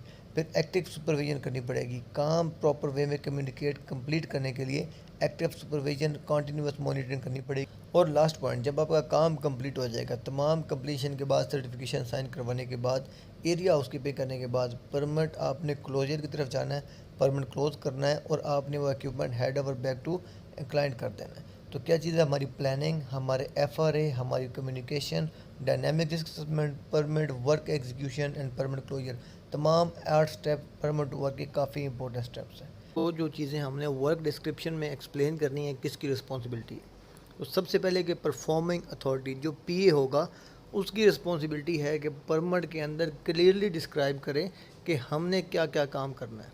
अब बात आती है क्लियरली डिस्क्राइब करने में क्या चीज़ आएगी। तो सबसे पहले a clear and concise title and description and work location, हमने किस एरिया में, किस प्लांट में, किस इक्विपमेंट क्या एक्टिविटी परफॉर्म करनी है। उसके बाद propose plan start and finish date and duration. अगर आपका काम 4 दिन का है तो आपको वो प्रॉपर्ली मेंशन करना पड़ेगा। अगर आपका काम 1 हफ्ते से ज़्यादा है, वो भी आपको प्रपोज डेट में मेंशन करना पड़ेगा। उसके अकॉर्डिंग आपको 1 वीक का परमिट मिलेगा, परमिट आपको रीवैलिडेट करवाना पड़ेगा। इसीलिए इसके साथ आपने उसका ड्यूरेशन और टाइम लाजमी मेंशन करना है। उसके बाद आएगा जॉब परफॉर्मर, जो आपका JP on site activity supervise करेगा, कंडक्ट करवाएगा, उसका डिटेल, उसका एम्प्लॉय नंबर, उसकी आईडी नंबर, उसका नेम और उसका डिपार्टमेंट, वो सिविल का, मैकेनिकल का, मेंटेनेंस का, जिसका होगा लाजमी मेंशन होगा, वही अथराइज आदमी उस परमिट के अकॉर्डिंग काम करवा सकेगा। Expected number of employees in work party, कितनी वर्क फोर्स आपको अलाउड थी एक काम को सेफली कंप्लीट करने के लिए, उतनी ही वर्क फोर्स आपकी वहाँ पे डिस्क्रिप्शन में मेंशन होनी चाहिए। फिर उनकी कम्पिटेंसी लेवल, क्या कम्पिटेंसी लेवल होना चाहिए, उनका वर्क ग्रुप क्या होना चाहिए, कितना सुपरवाइज़र, कितने फोरमैन, कितने सीनियर ऑपरेटर, कितने आपके पास फिटर हेल्पर। तो प्रॉपर जो जॉब डिस्क्रिप्शन है आप यहाँ पे क्लियरली मेंशन करेंगे। फिर कौन से इक्विपमेंट यूज़ कर सकते हैं, कौन सा मटेरियल, कौन से टूल्स आप यूज़ करेंगे। अगर आपका कन्फाइंड स्पेस एक्टिविटी है तो आपको वहाँ पे जो जनरेटर चाहिए होगा वो आपका इंस्पेक्टेड होना चाहिए। उसके साथ 24 वोल्ट की लाइट होगी, 110 वोल्ट के आपके एम्पेयर्स हो सकते हैं। इसी तरह कौन से टूल आप कन्फाइंड स्पेस में यूज़ कर सकते हैं, या आपकी उस एक्टिविटी में कौन कौन से टूल, कौन से मटेरियल, कौन से इक्विपमेंट रिक्वायर्ड होंगे, परमिट के अंदर लाजमी मेंशन होने चाहिए। इसके बाद सबसे एंड पे providing document support for the activity. For example, अगर आपका कोई भी काम होना है उसकी मेथड स्टेटमेंट लाजिम अटैच होनी चाहिए। अगर वहाँ पे हमने ब्लाइंडिंग करनी है तो ब्लाइंड लिस्ट लाजमी अटैच होनी चाहिए। अगर हमने वहाँ पे रेस्क्यू करना है तो रेस्क्यू प्लान आपके पास लाजमी होना चाहिए। रेस्क्यू आगे मल्टीपल टाइप का होगा, आपका वर्क एट हाइट का, कन्फाइंड स्पेस का। तो जो भी चीज़ें होंगी आपकी, जो चेक लिस्ट आ जाएंगी, आपकी एक्टिविटी बेस्ड चेक लिस्ट, आपकी एरिया बेस्ड चेक लिस्ट आ जाएंगी। आपके पास इक्विपमेंट की PNI होना चाहिए, प्लानिंग एंड इम्प्लीमेंटेशन ड्राइंग होनी चाहिए। तो ये तमाम चीज़ें आपने इंश्योर करनी है। आपकी वर्क डिस्क्रिप्शन पीए की रिस्पॉन्सिबिलिटी है कि जब भी आपने कोई परमिट रिक्वेस्ट करना है, ये तमाम चीज़ें परमिट के अंदर क्लियरली मेंशन होनी चाहिए। इनिशियल जॉब एनालिसिस क्या चीज़ है? तो सबसे पहले एज़ पर वर्क स्कोप के हमने वर्क कैटेगराइजेशन चार्ट जो WCC चार्ट है उससे डिटरमाइन करना है कि हमें कौन से टाइप का परमिट चाहिए होगा। हमने उसके साथ JSA या FRA या JSA का कौन सा लेवल लगाना है। तो इसके WCC चार्ट से हमें जो जो चीज़ें आइडेंटिफाई होंगी वो आपके सामने हो सकती हैं। सबसे पहले type of permit expected as per WCC chart, as per check list हमारे पास अगर उसमें से जो चीज़ इम्प्लीमेंट होने जा रही है उसके लिए हमें उसका रिक्वायर्ड कंसर्न परमिट चाहिए होगा। उसके बाद एज़ पर वर्क नेचर उसके अंदर रिस्क की लेवल क्या है, हमें JSA का लेवल 1 या 2 लगाना पड़ेगा या हमें उसमें FRA formal risk assessment attach करनी पड़ेगी। उसके बाद क्या है कि nature of the work activity, हमने काम करना कहाँ पे है, किस एरिए में करना है, उसके सब ऑर्डिनेट्स क्या होंगे, उसके सराउंडिंग में क्या काम चल रहा है। फिर क्या sporting certificate, document and signatories, हमारे परमिट के साथ स्पोर्टिंग में क्या क्या डॉक्यूमेंट्स हो सकते हैं। कन्फाइंड स्पेस एंट्री हो सकती है, एटमॉस्फेरिक टेस्ट हो सकता है, उसके बाद हमारे पास व्हीकल एंट्री हो सकती है, रोड क्लियर हो सकता है। डिपेंड करेगा वर्किंग एक्टिविटी आपकी सराउंडिंग्स पे, नेचर ऑफ जॉब पे।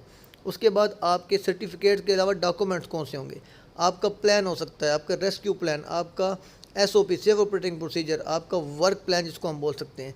तो ये तमाम आपके डॉक्यूमेंट और सर्टिफिकेट भी हमें एज़ पर WCC चार्ट या इनिशियल जॉब एनालिसिस में इंश्योर करने पड़ेंगे। एंड सबसे लास्ट पे identification for the need of isolation and temporary defeat, अगर हमें कुछ सेफ्टी इक्विपमेंट्स को बंद करना है, बाईपास करना है, स्विच ऑफ करना है तो टेम्परेरी डिफीट रिक्वायर्ड होंगे। एंड अगर आइसोलेशन करनी है, इलेक्ट्रिक, मैकेनिकल प्रोसेस या इंस्ट्रूमेंटेशन, तो वो तमाम आइसोलेशन वेरीफाई करवा के, ICT करवा के हमें कंसर्न पार्टी से उसकी ऑथराइजेशन लेके परमिट के साथ अटैच करना होगा। तो इनिशियल जॉब एनालिसिस में हम ये तमाम चीज़ें डिटरमाइन करेंगे कि हमें किसी एरिया में काम करने के लिए परमिट कौन सा चाहिए होगा, उसके साथ क्या क्या एडिशनल रिक्वायरमेंट्स होंगी जिसकी बेस पे हम सेफ्टी से अपना काम एग्जीक्यूट करवा पाएंगे। Identification of control measures, so performing authority shall identify the applicable hazards and controls, आपके काम में क्या ख़तरा है और उसके कंट्रोल मेजर्स क्या हैं। परफॉर्मिंग अथॉरिटी की रिस्पॉन्सिबिलिटी है उसको आइडेंटिफाई करना, उसको फिर फॉर्मल रिस्क असेसमेंट के अंदर उसको डिस्प्ले करना, उसको मेंशन करना। फॉर्मल रिस्क असेसमेंट आपके तमाम काम की एक्टिविटी की जनरल एक रिस्क असेसमेंट बनाई जाएगी जो तमाम एरियाज़ को कवर करेगी। जबकि JSA जॉब सेफ्टी एनालिसिस उसके डिफरेंट पैकेजेस होंगे, उनके अकॉर्डिंग रिस्क आइडेंटिफाई किए जाएंगे, उनके कंट्रोल मेजर मेंशन किए जाएंगे। तो इसलिए अगर आपने जनरल वर्क परमिट पे काम करना है तो एक स्पेसिफिक टास्क के लिए होगा, उसकी जगह पे आप JSA लेवल 1 लगाएंगे क्योंकि आपकी लो रिस्क एक्टिविटी रहेगी। फिर critical and hot work permit आपकी हाई रिस्क एक्टिविटीज़ के लिए JSA लेवल 2 लगेगा, वो डिटेल्ड फॉर्म होगा जिसमें तमाम हैजर्ड और कंट्रोल मेजर बताए जाएंगे। इसी तरह हमारे पास कुछ टास्क ऐसे होंगे जिसमें हमने मल्टीटास्किंग करनी है या हम उसके अंदर तमाम प्रोसीजर सेम टाइम परफॉर्म कर रहे हैं, तो उसके अंदर हम फॉर्मल रिस्क असेसमेंट को JSA लेवल 2 से रिप्लेस कर देंगे। मीन उस परमिट में हम सपोर्टिंग मटेरियल यानी डॉक्यूमेंट अटैचमेंट की जगह JSA लेवल 2 नहीं लगाएंगे, FRA अटैच कर देंगे जिसमें तमाम hazard and control measure mention होंगे। तो PA की तरफ से जब भी परमिट रिक्वेस्ट किया जाएगा तो as a part of control measure identification process area authority उसको रिव्यू करेगा कि तमाम चीज़ें, अगर तमाम काम के रिलेटेड हैजर्ड उसमें मेंशन है, उसके कंट्रोल मेजर मेंशन है, तो वो उसको अप्रूव कर देगा। तो उसके अप्रूवल के बाद हमारा परमिट वैलिड हो सकता है, लाइव हो सकता है, हम उस पर काम कर सकते हैं। अप्रूव कंट्रोल्स की, तो जो भी हमारे पास हॉट वर्क या क्रिटिकल वर्क परमिट होगा वो हमारा एसेट अप्रूवल अथॉरिटी यानी कि AAA के पास जाएगा, वो चेक्स इंश्योर करके उसको अप्रूव करेगा। जबकि हमारा जो जनरल वर्क परमिट है वो डायरेक्टली हमारा AA एरिया अथॉरिटी चेक करके उसको वैलिडेट या अथराइज के लिए जनरल वर्क परमिट को आपको अलाउ कर सकता है। If the permit is not issued on the plan start date, अगर हमारी प्लान स्टार्ट डेट पे परमिट इशू नहीं हुआ, it shall be revert back, वो वापस जाएगा एरिया अथॉरिटी के पास for validation, approval and authorisation. तो इसको सिंपलीफाई करते हुए तो सिर्फ हमारा जनरल वर्क परमिट है वो एरिया अथॉरिटी हमारा उसको अप्रूव कर सकता है, अथराइज कर सकता है। तो अगर करेंगे कि work site control implementation process, जो हमारे कंट्रोल मेजर्स एग्रीड हैं उनको हमने वर्क साइट पे कैसे कंट्रोल को इम्प्लीमेंट करना है। तो सबसे पहला point, all pre requisite controls shall be confirm by the area authority in place and effective. जितने कंट्रोल मेजर्स हमने काम स्टार्ट करने से पहले लेने थे, हमने एटमॉस्फेरिक टेस्ट करना था, हमने आइसोलेशन वेरीफाई करनी थी, हमने लोगों की ट्रेनिंग्स करवानी थी, हमारे पास इंस्पेक्टेड टूल्स होने चाहिए। तो जितने भी control measures pre required control होंगे वो इंश्योर करना कि वो आपके पास इफेक्टिव होने चाहिए। दूसरा क्या है, verification of the effective implementation of control shall be provided by permit issuer and isolation authority। तो जो भी इफेक्टिव इम्प्लीमेंटेशन है कौन इंश्योर करेगा, परमिट इशूअर और आइसोलेशन अथॉरिटी। तमाम जो प्री रेगुलेटेड कंट्रोल हैं तमाम वहाँ पे इनिशिएट, वहाँ पे इम्प्लीमेंट होने चाहिए। The process for implementation of the control as per permit requirement के अकॉर्डिंग काम के स्टार्ट होने से पहले और काम करने के दौरान जो भी कंट्रोल्स होंगे शैल बी ओवरसीन, उनको आप रिव्यू करेंगे through daily PTW coordination meeting. तो जब हमने कोई भी परमिट किसी काम के लिए रिक्वेस्ट करना है उससे पहले हमारी जब मीटिंग होगी, कोऑर्डिनेशन मीटिंग में हमें इनिशिएट करना पड़ेगा कि हमारा कल क्या काम रहेगा, उसके लिए कौन सा परमिट चाहिए, क्या सर्टिफिकेशन चाहिए। तो उसके अंदर जो भी रिक्विजिट कंट्रोल होंगे बता दिए जाएंगे, कम्युनिकेट कर दिए जाएंगे, उनको फिर एरिया में इंश्योर किया जाएगा। जब हम तमाम रिक्वायरमेंट्स पूरी कर लेंगे तब भी हमें परमिट इशू किया जाएगा। कि ऑथराइजेशन प्रोसेस जो कि एरिया अथॉरिटी ने इंश्योर करना है क्या क्या होगा। तो सबसे पहले है कि pre required control are in placed.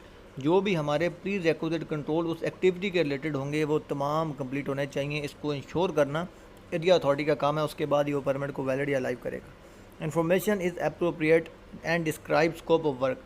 जो भी काम का स्कोप है उसके रिलेटेड तमाम इन्फॉर्मेशन, हमने काम करना क्या है, हमने कहाँ से ब्लाइंडिंग करनी है, क्या इक्विपमेंट टूल यूज़ कर सकते हैं, क्या रिक्वायर्ड हैं, उसके बाद काम में ख़तरात क्या हैं, कंट्रोल मेजर, तमाम चीज़ें accurate as per job description होनी चाहिए। इसके बाद एसेट अप्रूवल अथॉरिटी AAA, उसकी जो वैलिडिटी टाइम है वो वैलिड होनी चाहिए, उसकी तरफ से परमिट वैलिड हो चुका हो, लाइव हो चुका हो। Then authorisation and other requirements are in place. जो भी हमें अथराइजेशन चाहिए थी, authorise JP, authorise hole watcher, authorise supervisor, जो रिक्वायरमेंट्स रहेंगी वो तमाम हमारे पास उसके अंदर इन प्लेस होनी चाहिए। उसके बाद हमारे पास authorisation is within the permit limit. अच्छा, जो हमारे पास सर्टिफिकेशन थी वो भी अथराइज होने चाहिए, हमारे जो प्लान थे वो भी अप्रूव्ड होने चाहिए। और इन तमाम चीज़ों की जो लिमिट है वो वैलिडिटी हमारे परमिट के जो प्रोसेस टाइम है, जो हमारे पास वर्क टाइम है उसके अंदर एप्लीकेबल होने चाहिए, वहाँ तक वैलिड होने चाहिए। और सबसे एंड पे no conflict shall rise due to work activity, यानी कि साइमॉप्स, किसी भी दूसरे काम से एक काम इफेक्ट नहीं होना चाहिए और इस काम से कोई दूसरा काम भी इफेक्ट नहीं होना चाहिए। तो ये कुछ मेन रिस्पॉन्सिबिलिटीज़ थी एरिया अथॉरिटी की, AA की, जो कि परमिट को वैलिड लाइव करने से पहले उसने इंश्योर करनी है। तो students communicate controls and commence work. हमने जो कंट्रोल मेजर्स हैं कैसे कम्युनिकेट करने हैं और काम कैसे स्टार्ट करवाना है। तो सबसे पहले क्या होगा कि atmospheric test where required by the permit, अगर परमिट में एटमॉस्फेरिक टेस्ट की रिक्वायरमेंट है तो वो कंडक्ट किया जाएगा। Shall be carried out as appropriate to cover all activities within the designated area. जिस स्पेसिफिक एरिया में अगर कोई भी परमिट होगा तो उस परमिट के अकॉर्डिंग हमें एटमॉस्फेरिक टेस्ट करना पड़ेगा।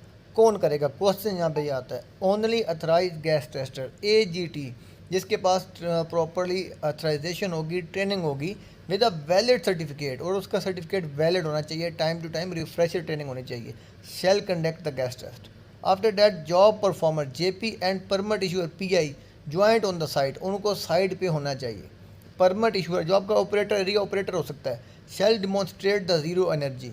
जो भी आपकी एनर्जी आइसोलेशन है वो JP को डिमॉन्स्ट्रेट करेगा, प्रॉपरली विटनेस करवाएगा कि हमारे पास तमाम सोर्स ऑफ एनर्जी यहाँ पे आइसोलेट हो चुकी है।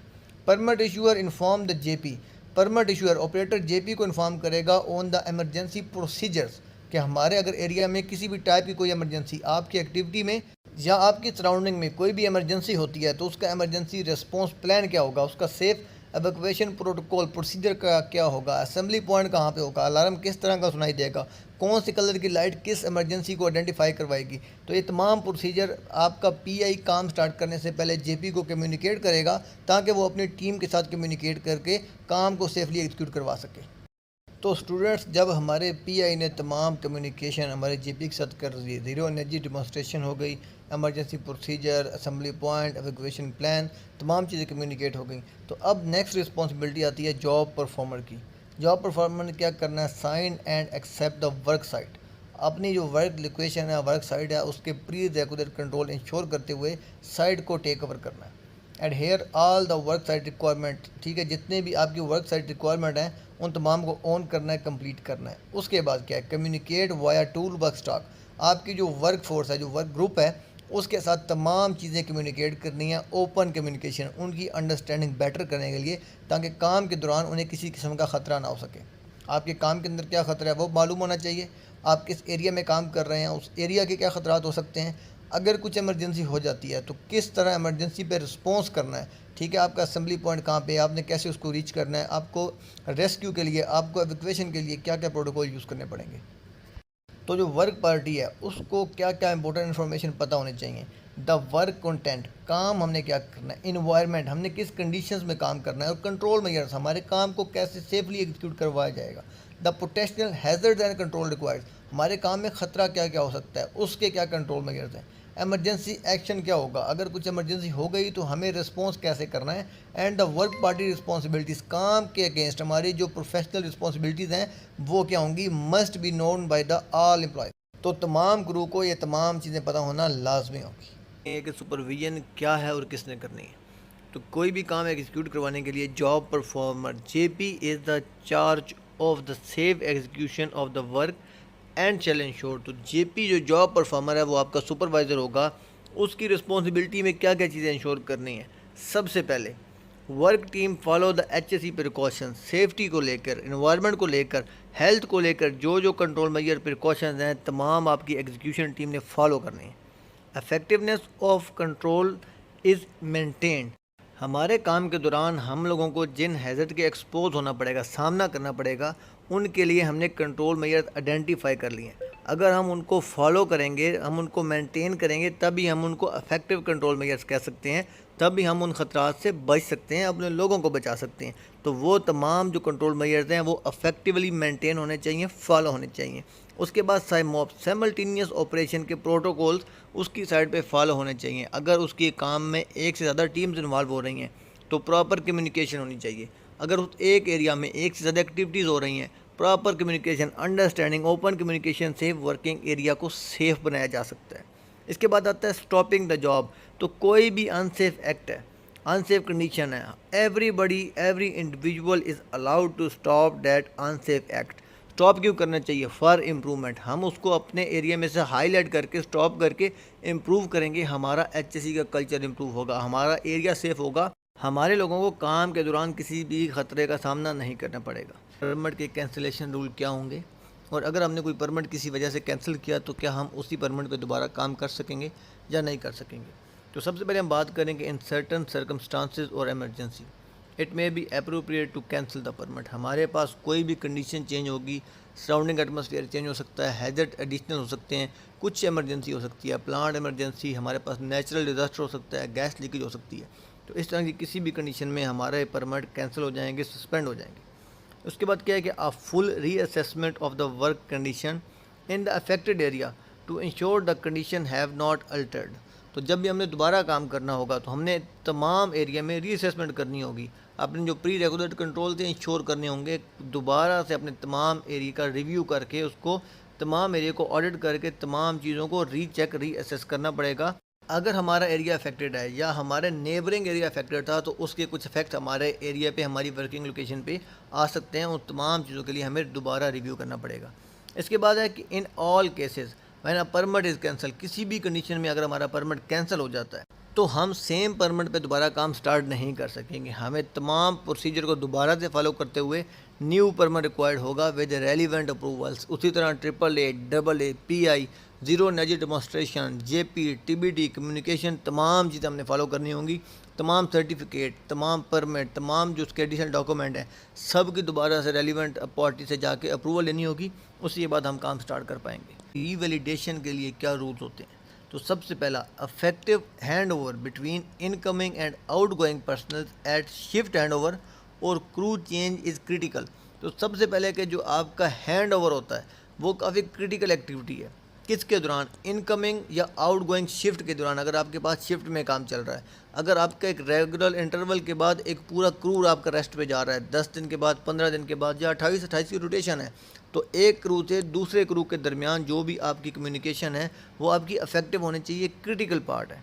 There shall be a sufficient overlap to allow proper review and discussion of all the permits on the facility. आपके पास एक इनफ टाइम होना चाहिए जिसके अंदर आप तमाम चीज़ें डिटेल से डिस्कस कर सकें कि हमारे इस टेम्परेरी प्रिमिसेस में हमारी फैसिलिटी में कौन कौन से परमिट चल रहे हैं। एट शिफ्ट चेंज पे all incoming personnel shall be acquainted with the status of all ongoing and planned work। जो भी आने वाले एम्प्लॉयज़ हैं वो इस तमाम चीज़ से वाकिफ़ होने चाहिए कि हमारे एरिया में हमारी फैसिलिटी में क्या काम चल रहा है और क्या काम प्लान किया गया है जो कि स्टार्ट करने जा रहे हैं। The following shift roles shall be involve. कौन कौन से लोग इसमें इन्वॉल्व होने चाहिए? सबसे पहले शिफ्ट कंट्रोलर, आपका एरिया अथॉरिटी डबल है, वो दूसरे को प्रॉपरली कम्युनिकेट करेगा कि कौन कौन से हमारे पास परमिट आज लाइव हुए थे, उन पे काम की क्या प्रोग्रेस है, कौन से रिवैलिडेट करने हैं, किन को हम कल आके दोबारा काम स्टार्ट करेंगे। सेकंड हमारे पास सबसे important PI permit issuer, area operator, हमारे एरिया में किस किस वर्किंग लोकेशन पे क्या काम चल रहा है, उसकी क्या प्रोग्रेस है, जीरो एनर्जी डिमॉन्स्ट्रेशन कैसे की गई है, क्या क्या तमाम प्रोसीजर आने वाले PI के साथ लाजमी इंश्योर करेगा। And at the end job performer, जो एक इक्विपमेंट पे एक वर्किंग एरिया पे लोकेशन पे काम कर रहा है, आने वाले JP को तमाम सिनेरियो तमाम वर्किंग कंडीशन से अपडेट करेगा ताकि उसे काम करने में, काम को समझने में किसी किस्म की परेशानी मसला ना आ सके। अगर आपके पूरे दिन में कुछ आपका अनवांटेड इवेंट था, आपको कम्युनिकेट करेंगे, उसकी रीज़न, उसकी रूट कॉज फाइंड हुई, वो भी उससे कम्युनिकेट करेंगे ताकि उसकी रीअकरेंस को रोका जा सके। परमिट किन कंडीशन या किस बेस पे ऑटोमेटिकली सस्पेंड हो सकता है? तो a permit can be automatically suspended when an emergency alarm is activated at work site. अगर आपके वर्क प्लेस पे कोई भी इमरजेंसी अलार्म एक्टिवेट होगा, आपका वो फायर इमरजेंसी हो सकती है, आपका वो टॉक्सिक गैस रिलीज़ हो सकती है, आपका वो फ्लेमेबल गैस रिलीज़ हो सकती है, इट्स मीन कोई भी आपके पास प्लान पे अगर इमरजेंसी अलार्म एक्टिवेट होगा तो आपके परमिट ऑटोमेटिकली स्टॉप हो जाएंगे, सस्पेंड हो जाएंगे, आपने काम रोक कर असम्बली पॉइंट पे जाके जमा हो जाना है। दूसरा, rescue resources are no longer available. अगर इवन हमारे पास रेस्क्यू डिपार्टमेंट का कम्युनिकेशन सिस्टम फेल हो जाता है, अगर हमारे पास रेस्क्यू टीम अवेलेबल नहीं है, अगर हमारे पास रेस्क्यू इक्विपमेंट नहीं है, तो हम उस परमिट के अकॉर्डिंग काम नहीं कर पाएंगे, हम उस एरिया में कोई भी काम किसी भी परमिट के होते हुए नहीं करेंगे। सीवियर वेदर कंडीशन अकर्ड, हमारे पास वेदर कंडीशन चेंज हो जाती है, सैंड स्टॉर्म आ जाता है, हैवी ह्यूमिडिटी या हाई टेम्परेचर हमारे पास हो जाएगा, लो एयर वेलोसिटी हो जाएगी, तो हमारे पास TWL हमारी लिमिट से एक्सीड कर जाएगी, तो एज अ फ्लैग सिस्टम को ओबे करते हुए हमें काम अपना बंद करना पड़ेगा। उसके बाद अगर कहीं पे कुछ डिज़ास्टर हो जाता है, हमारे पास अर्थक्वेक आ जाता है, कुछ भी फ्लड आ जाता है, तो ऐसी कंडीशन में, नेचुरल डिज़ास्टर की कंडीशन में, वेदर कंडीशन में सीवियर चेंज आने से हमारे परमिट सस्पेंड हो जाएंगे। और at the end shift and जब होगी या हमारे पास एक्सटेंशन का टाइम अगर नहीं मिलता तो हमें वो परमिट सस्पेंड कंसिडर किया जाएगा, हम उस परमिट के अकॉर्डिंग कोई भी काम करेंगे, इनलीगल एक्टिविटी होगी, अनऑथराइज एक्टिविटी होगी। तो अगर इस स्लाइड के आपका कोई भी क्वेश्चन है तो आप कमेंट सेक्शन में मुझसे पूछ सकते हैं। मैं एक बार दोबारा रिपीट कर देता हूँ। इन case of emergency alarm activated, emergency या रेस्क्यू रिसोर्सेज का ना होना, सिवियर वेदर कंडीशन चेंज या एंड ऑफ द शिफ्ट, अगर परमिट को AA ने, एरिया अथॉरिटी ने वैलिडेट नहीं किया, एक्सटेंड नहीं किया, तो हमारे परमिट सस्पेंड हो जाएंगे। रिमोट लोकेशन पे जो काम को सस्पेंड करना है, परमिट को हमने क्लोज या सस्पेंड करना है, तो उसकी क्या रिक्वायरमेंट्स होंगी? सबसे पहले, job performer shall suspend permit to work at the completion of job और end of work shift. Permit को सस्पेंड करना जॉब कंप्लीशन पे या शिफ्ट एंड होने पे JP की रिस्पॉन्सिबिलिटी है, जॉब परफॉर्मर इसको सस्पेंड करेगा। वर्क शेल रिक्वायर सस्पेंशन, किसी कंडीशन में हमें काम सस्पेंड करना पड़ेगा अंडर द सुपरविजन या under the direction of area authority AA या परमिट इशूअर ऑपरेटर के कहने पर। कौन कौन सी सिचुएशन हो सकती हैं? Hazardous change in the atmospheric condition, हमारे पास कुछ भी टॉक्सिक गैस रिलीज हो जाती है, हमारा एरिया हजार्डियस क्लासिफिकेशन में आ जाता है, हमारे एरिया में काम करना सेव नहीं रहता। The condition of the permit are not being followed, permit के अकॉर्डिंग जो भी एग्री टर्म में कंडीशन थी, जो भी रिक्वायरमेंट थी, अगर फॉलो नहीं की जा रही, हमारा परमिट सस्पेंड किया जाएगा बाय एरिया अथॉरिटी और permit issuer. The work scope change और conflict with another PTW, हमारे पास अगर हमने सिर्फ स्कैफोल्डिंग करनी थी तो वहाँ पे स्कैफोल्डिंग ही होनी चाहिए। अगर सेम इक्विपमेंट पे एक और परमिट इशू है, एक और एक्टिविटी चल रही है जो कि कन्फ्लिक्टिंग एक्टिविटीज़ होंगी, दोनों सेम टाइम पे नहीं कर सकते, तो हमें जो काम प्रायोरिटी नहीं होगा उसको सस्पेंड करना पड़ेगा, स्टॉप करना पड़ेगा। और लास्ट पॉइंट हमारे पास एंड पे sanction to test is required, अगर हमारा काम किसी दूसरे के प्रिमिसेस में जा रहा है तो उन तमाम जो रेलिवेंट पार्टीज़ हैं उनकी हमें एंडोर्समेंट रिक्वायर्ड होगी। तो ऐसी तमाम कंडीशन पे हमारा permit as per instruction by AA and PI suspend किया जा सकता है, सस्पेंड हो सकता है। तो जेपी की रिस्पॉन्सिबिलिटी के अलावा अगर ये हमारी टर्म्स एंड कंडीशन पूरी हो रही हैं तो हमारा परमिट सस्पेंड हो जाएगा बाय एरिया अथॉरिटी एंड पीए। तो स्टूडेंट्स, जब हमारे जेपी ने परमिट सस्पेंड कर दिया तो पीए की क्या रिस्पॉन्सिबिलिटीज़ हैं? सबसे पहले पीए ने कंफर्म करना है कि वहाँ पे हाउस कीपिंग का क्या स्टेटस है। काम ख़त्म करने के बाद अपना तमाम मटेरियल, तमाम इक्विपमेंट, तमाम एरिया क्लीन होना चाहिए। उसके बाद इक्विपमेंट स्टेटस, हमने जिस इक्विपमेंट में काम कर रहे थे वहाँ पे वर्क का क्या स्टेटस है। Equipment is left in a safe condition, वहाँ पे काम प्रॉपर्ली कंप्लीट हो चुका हो, वहाँ का जो आपकी स्कैफोल्डिंग स्ट्रक्चर था वो रिमूव हो चुका हो, जो एक्सेस ग्रेस थी वो रिमूव हो चुकी हो, वहाँ की ब्लेंडिंग थी वो सब डी ब्लेंडिंग हो चुकी हो। मीन टू से इक्विपमेंट को रन करने के दौरान अगर हमें किसी भी चीज़ अफेक्ट कर सकती है वो वहाँ पे एलिमिनेट हो जानी चाहिए। कोई भी चीज़ जो इक्विपमेंट की रनिंग को, उसकी प्रोसेस को अफेक्ट कर सकती है वहाँ पे नहीं होनी चाहिए। फिर उसके बाद वर्क स्टेटस, हमारा वर्क एक्चुअली कंप्लीट हो चुका है, हमारा वर्क सस्पेंड है, हमारा वर्क इनकम्प्लीट है, इन प्रोग्रेस है, ये चीज़ें लाजमी इंश्योर करनी है। उसके बाद के परमिट का स्टेटस क्या है, आपने सिर्फ जेपी की वर्डिंग या इन्फॉर्मेशन या कॉल पे डिपेंड नहीं करना, पीए ने मस्ट इंश्योर करना है कि आपका परमिट जेपी ने फिजिकली डिवाइस में, मोबिलिटी डिवाइस में सस्पेंड कर दिया हो, उसी के बाद वो अपना एक्शन ले सकता है। तो ये कुछ 4-5 स्टेप्स हैं जो पीए ने लाजमी इंश्योर करने हैं। परमिट को विदाउट कंफर्मेशन इन तमाम स्टेप्स के कभी भी सस्पेंड या क्लोज नहीं करना। दोबारा रिपीट कर देता हूँ, हाउसकीपिंग स्टेटस चेक करना है, इक्विपमेंट सेफ कंडीशन में होना चाहिए, तमाम यूटिलिटीज़, तमाम सप्लाई, तमाम स्ट्रक्चर आपका रिमूव हो चुका होना चाहिए, आपका वर्क कंप्लीट हो चुका हो। उसके बाद आपका स्टेटस फ्रॉम द जेपी, आपका परमिट लाजमी तौर पे सस्पेंड हो चुका हो, कंप्लीट हो चुका हो। उसी के बाद भी ये आपका जो परमिट होगा जो अपने एंड से उसको सस्पेंड करेगा, क्लोज करेगा, परमिट को कैंसिल करेगा। तो स्टूडेंट, हमारे पास परमिट क्लोजर का लास्ट स्टेप आएगा जिसमें एरिया अथॉरिटी परमिट को क्लोज करेगा, सस्पेंड या आपका परमिट कैंसिल करेगा। सबसे पहले क्या है कि वो अपडेटिंग ऑफ आइसोलेशन सर्टिफिकेट, जब आपकी तमाम आइसोलेशन डी आइसोलेट हो जाएंगी वो सर्टिफिकेट को अपने पास रिकॉर्ड में अपडेट कर देगा कि तमाम एरिया, ये तमाम आइसोलेशन, ये तमाम सोर्स ऑफ एनर्जी हम रिस्टोर कर सकते हैं। उसके बाद updating of temporary defeat certificate, जो जो चीज़ें हमने टेम्प्रेरी डिफीट की हुई थी तमाम पार्टीज़ के इंडोर्समेंट के बाद उस सर्टिफिकेट को कैंसिल, क्लोज कर सकते हैं, और जो जो चीज़ें हमने टेम्प्रेरी डिफीट की थी उनको हम रीस्टोर कर सकते हैं। फिर verify permit issuer signature on the permit, permit issuer, जब हमारे जेपी ने परमिट सस्पेंड किया, क्लोज किया, फिर पीआई ने उसको सस्पेंड क्लोज कर दिया, फिर परमिट इशूअर वेरीफाई करेगा, इंश्योर करेगा हमारा इक्विपमेंट सेफ़ है, हमारे इक्विपमेंट के साथ से एक्सेसरीज हट चुकी हैं, हमारी आइसोलेशन डी आइसोलेट हो चुकी है। तमाम प्रोसेस ख़त्म होने के बाद जेपी ने परमिट क्लोज कर दिया है, पीए ने परमिट क्लोज कर दिया, उसके बाद परमिट इशूअर अपने सिग्नेचर करके परमिट को सस्पेंड या क्लोज करेगा। इसके बाद डबल ए ने क्या करना है, informing other parties to the permit, जो जो परमिट के साथ पार्टीज़ लिंक थी। आपका एटमॉस्फेरिक टेस्ट के लिए एजीटी होगा, आपका रोड क्लोजर के लिए इमरजेंसी डिपार्टमेंट होगा। तमाम रिलेटेड पार्टीज़ को परमिट क्लोजर का नोटिफिकेशन लाजमी जाना चाहिए ताकि वो अपनी तमाम activities as per their agreed plan continue कर सके। तो अगर आपका इस अलर्ट के बारे में कोई भी क्वेश्चन है तो आप कमेंट सेक्शन में मुझसे पूछ सकते हैं। आपसे रिक्वेस्ट करूंगा कि मेरे यूट्यूब चैनल को सब्सक्राइब करिएगा और मजीद वीडियोस के लिए बेल आइकन दबाना ना भूलिएगा ताकि नेक्स्ट वीडियो का नोटिफिकेशन आपको सबसे पहले मिल सके। आपके वक्त देने का बहुत शुक्रिया।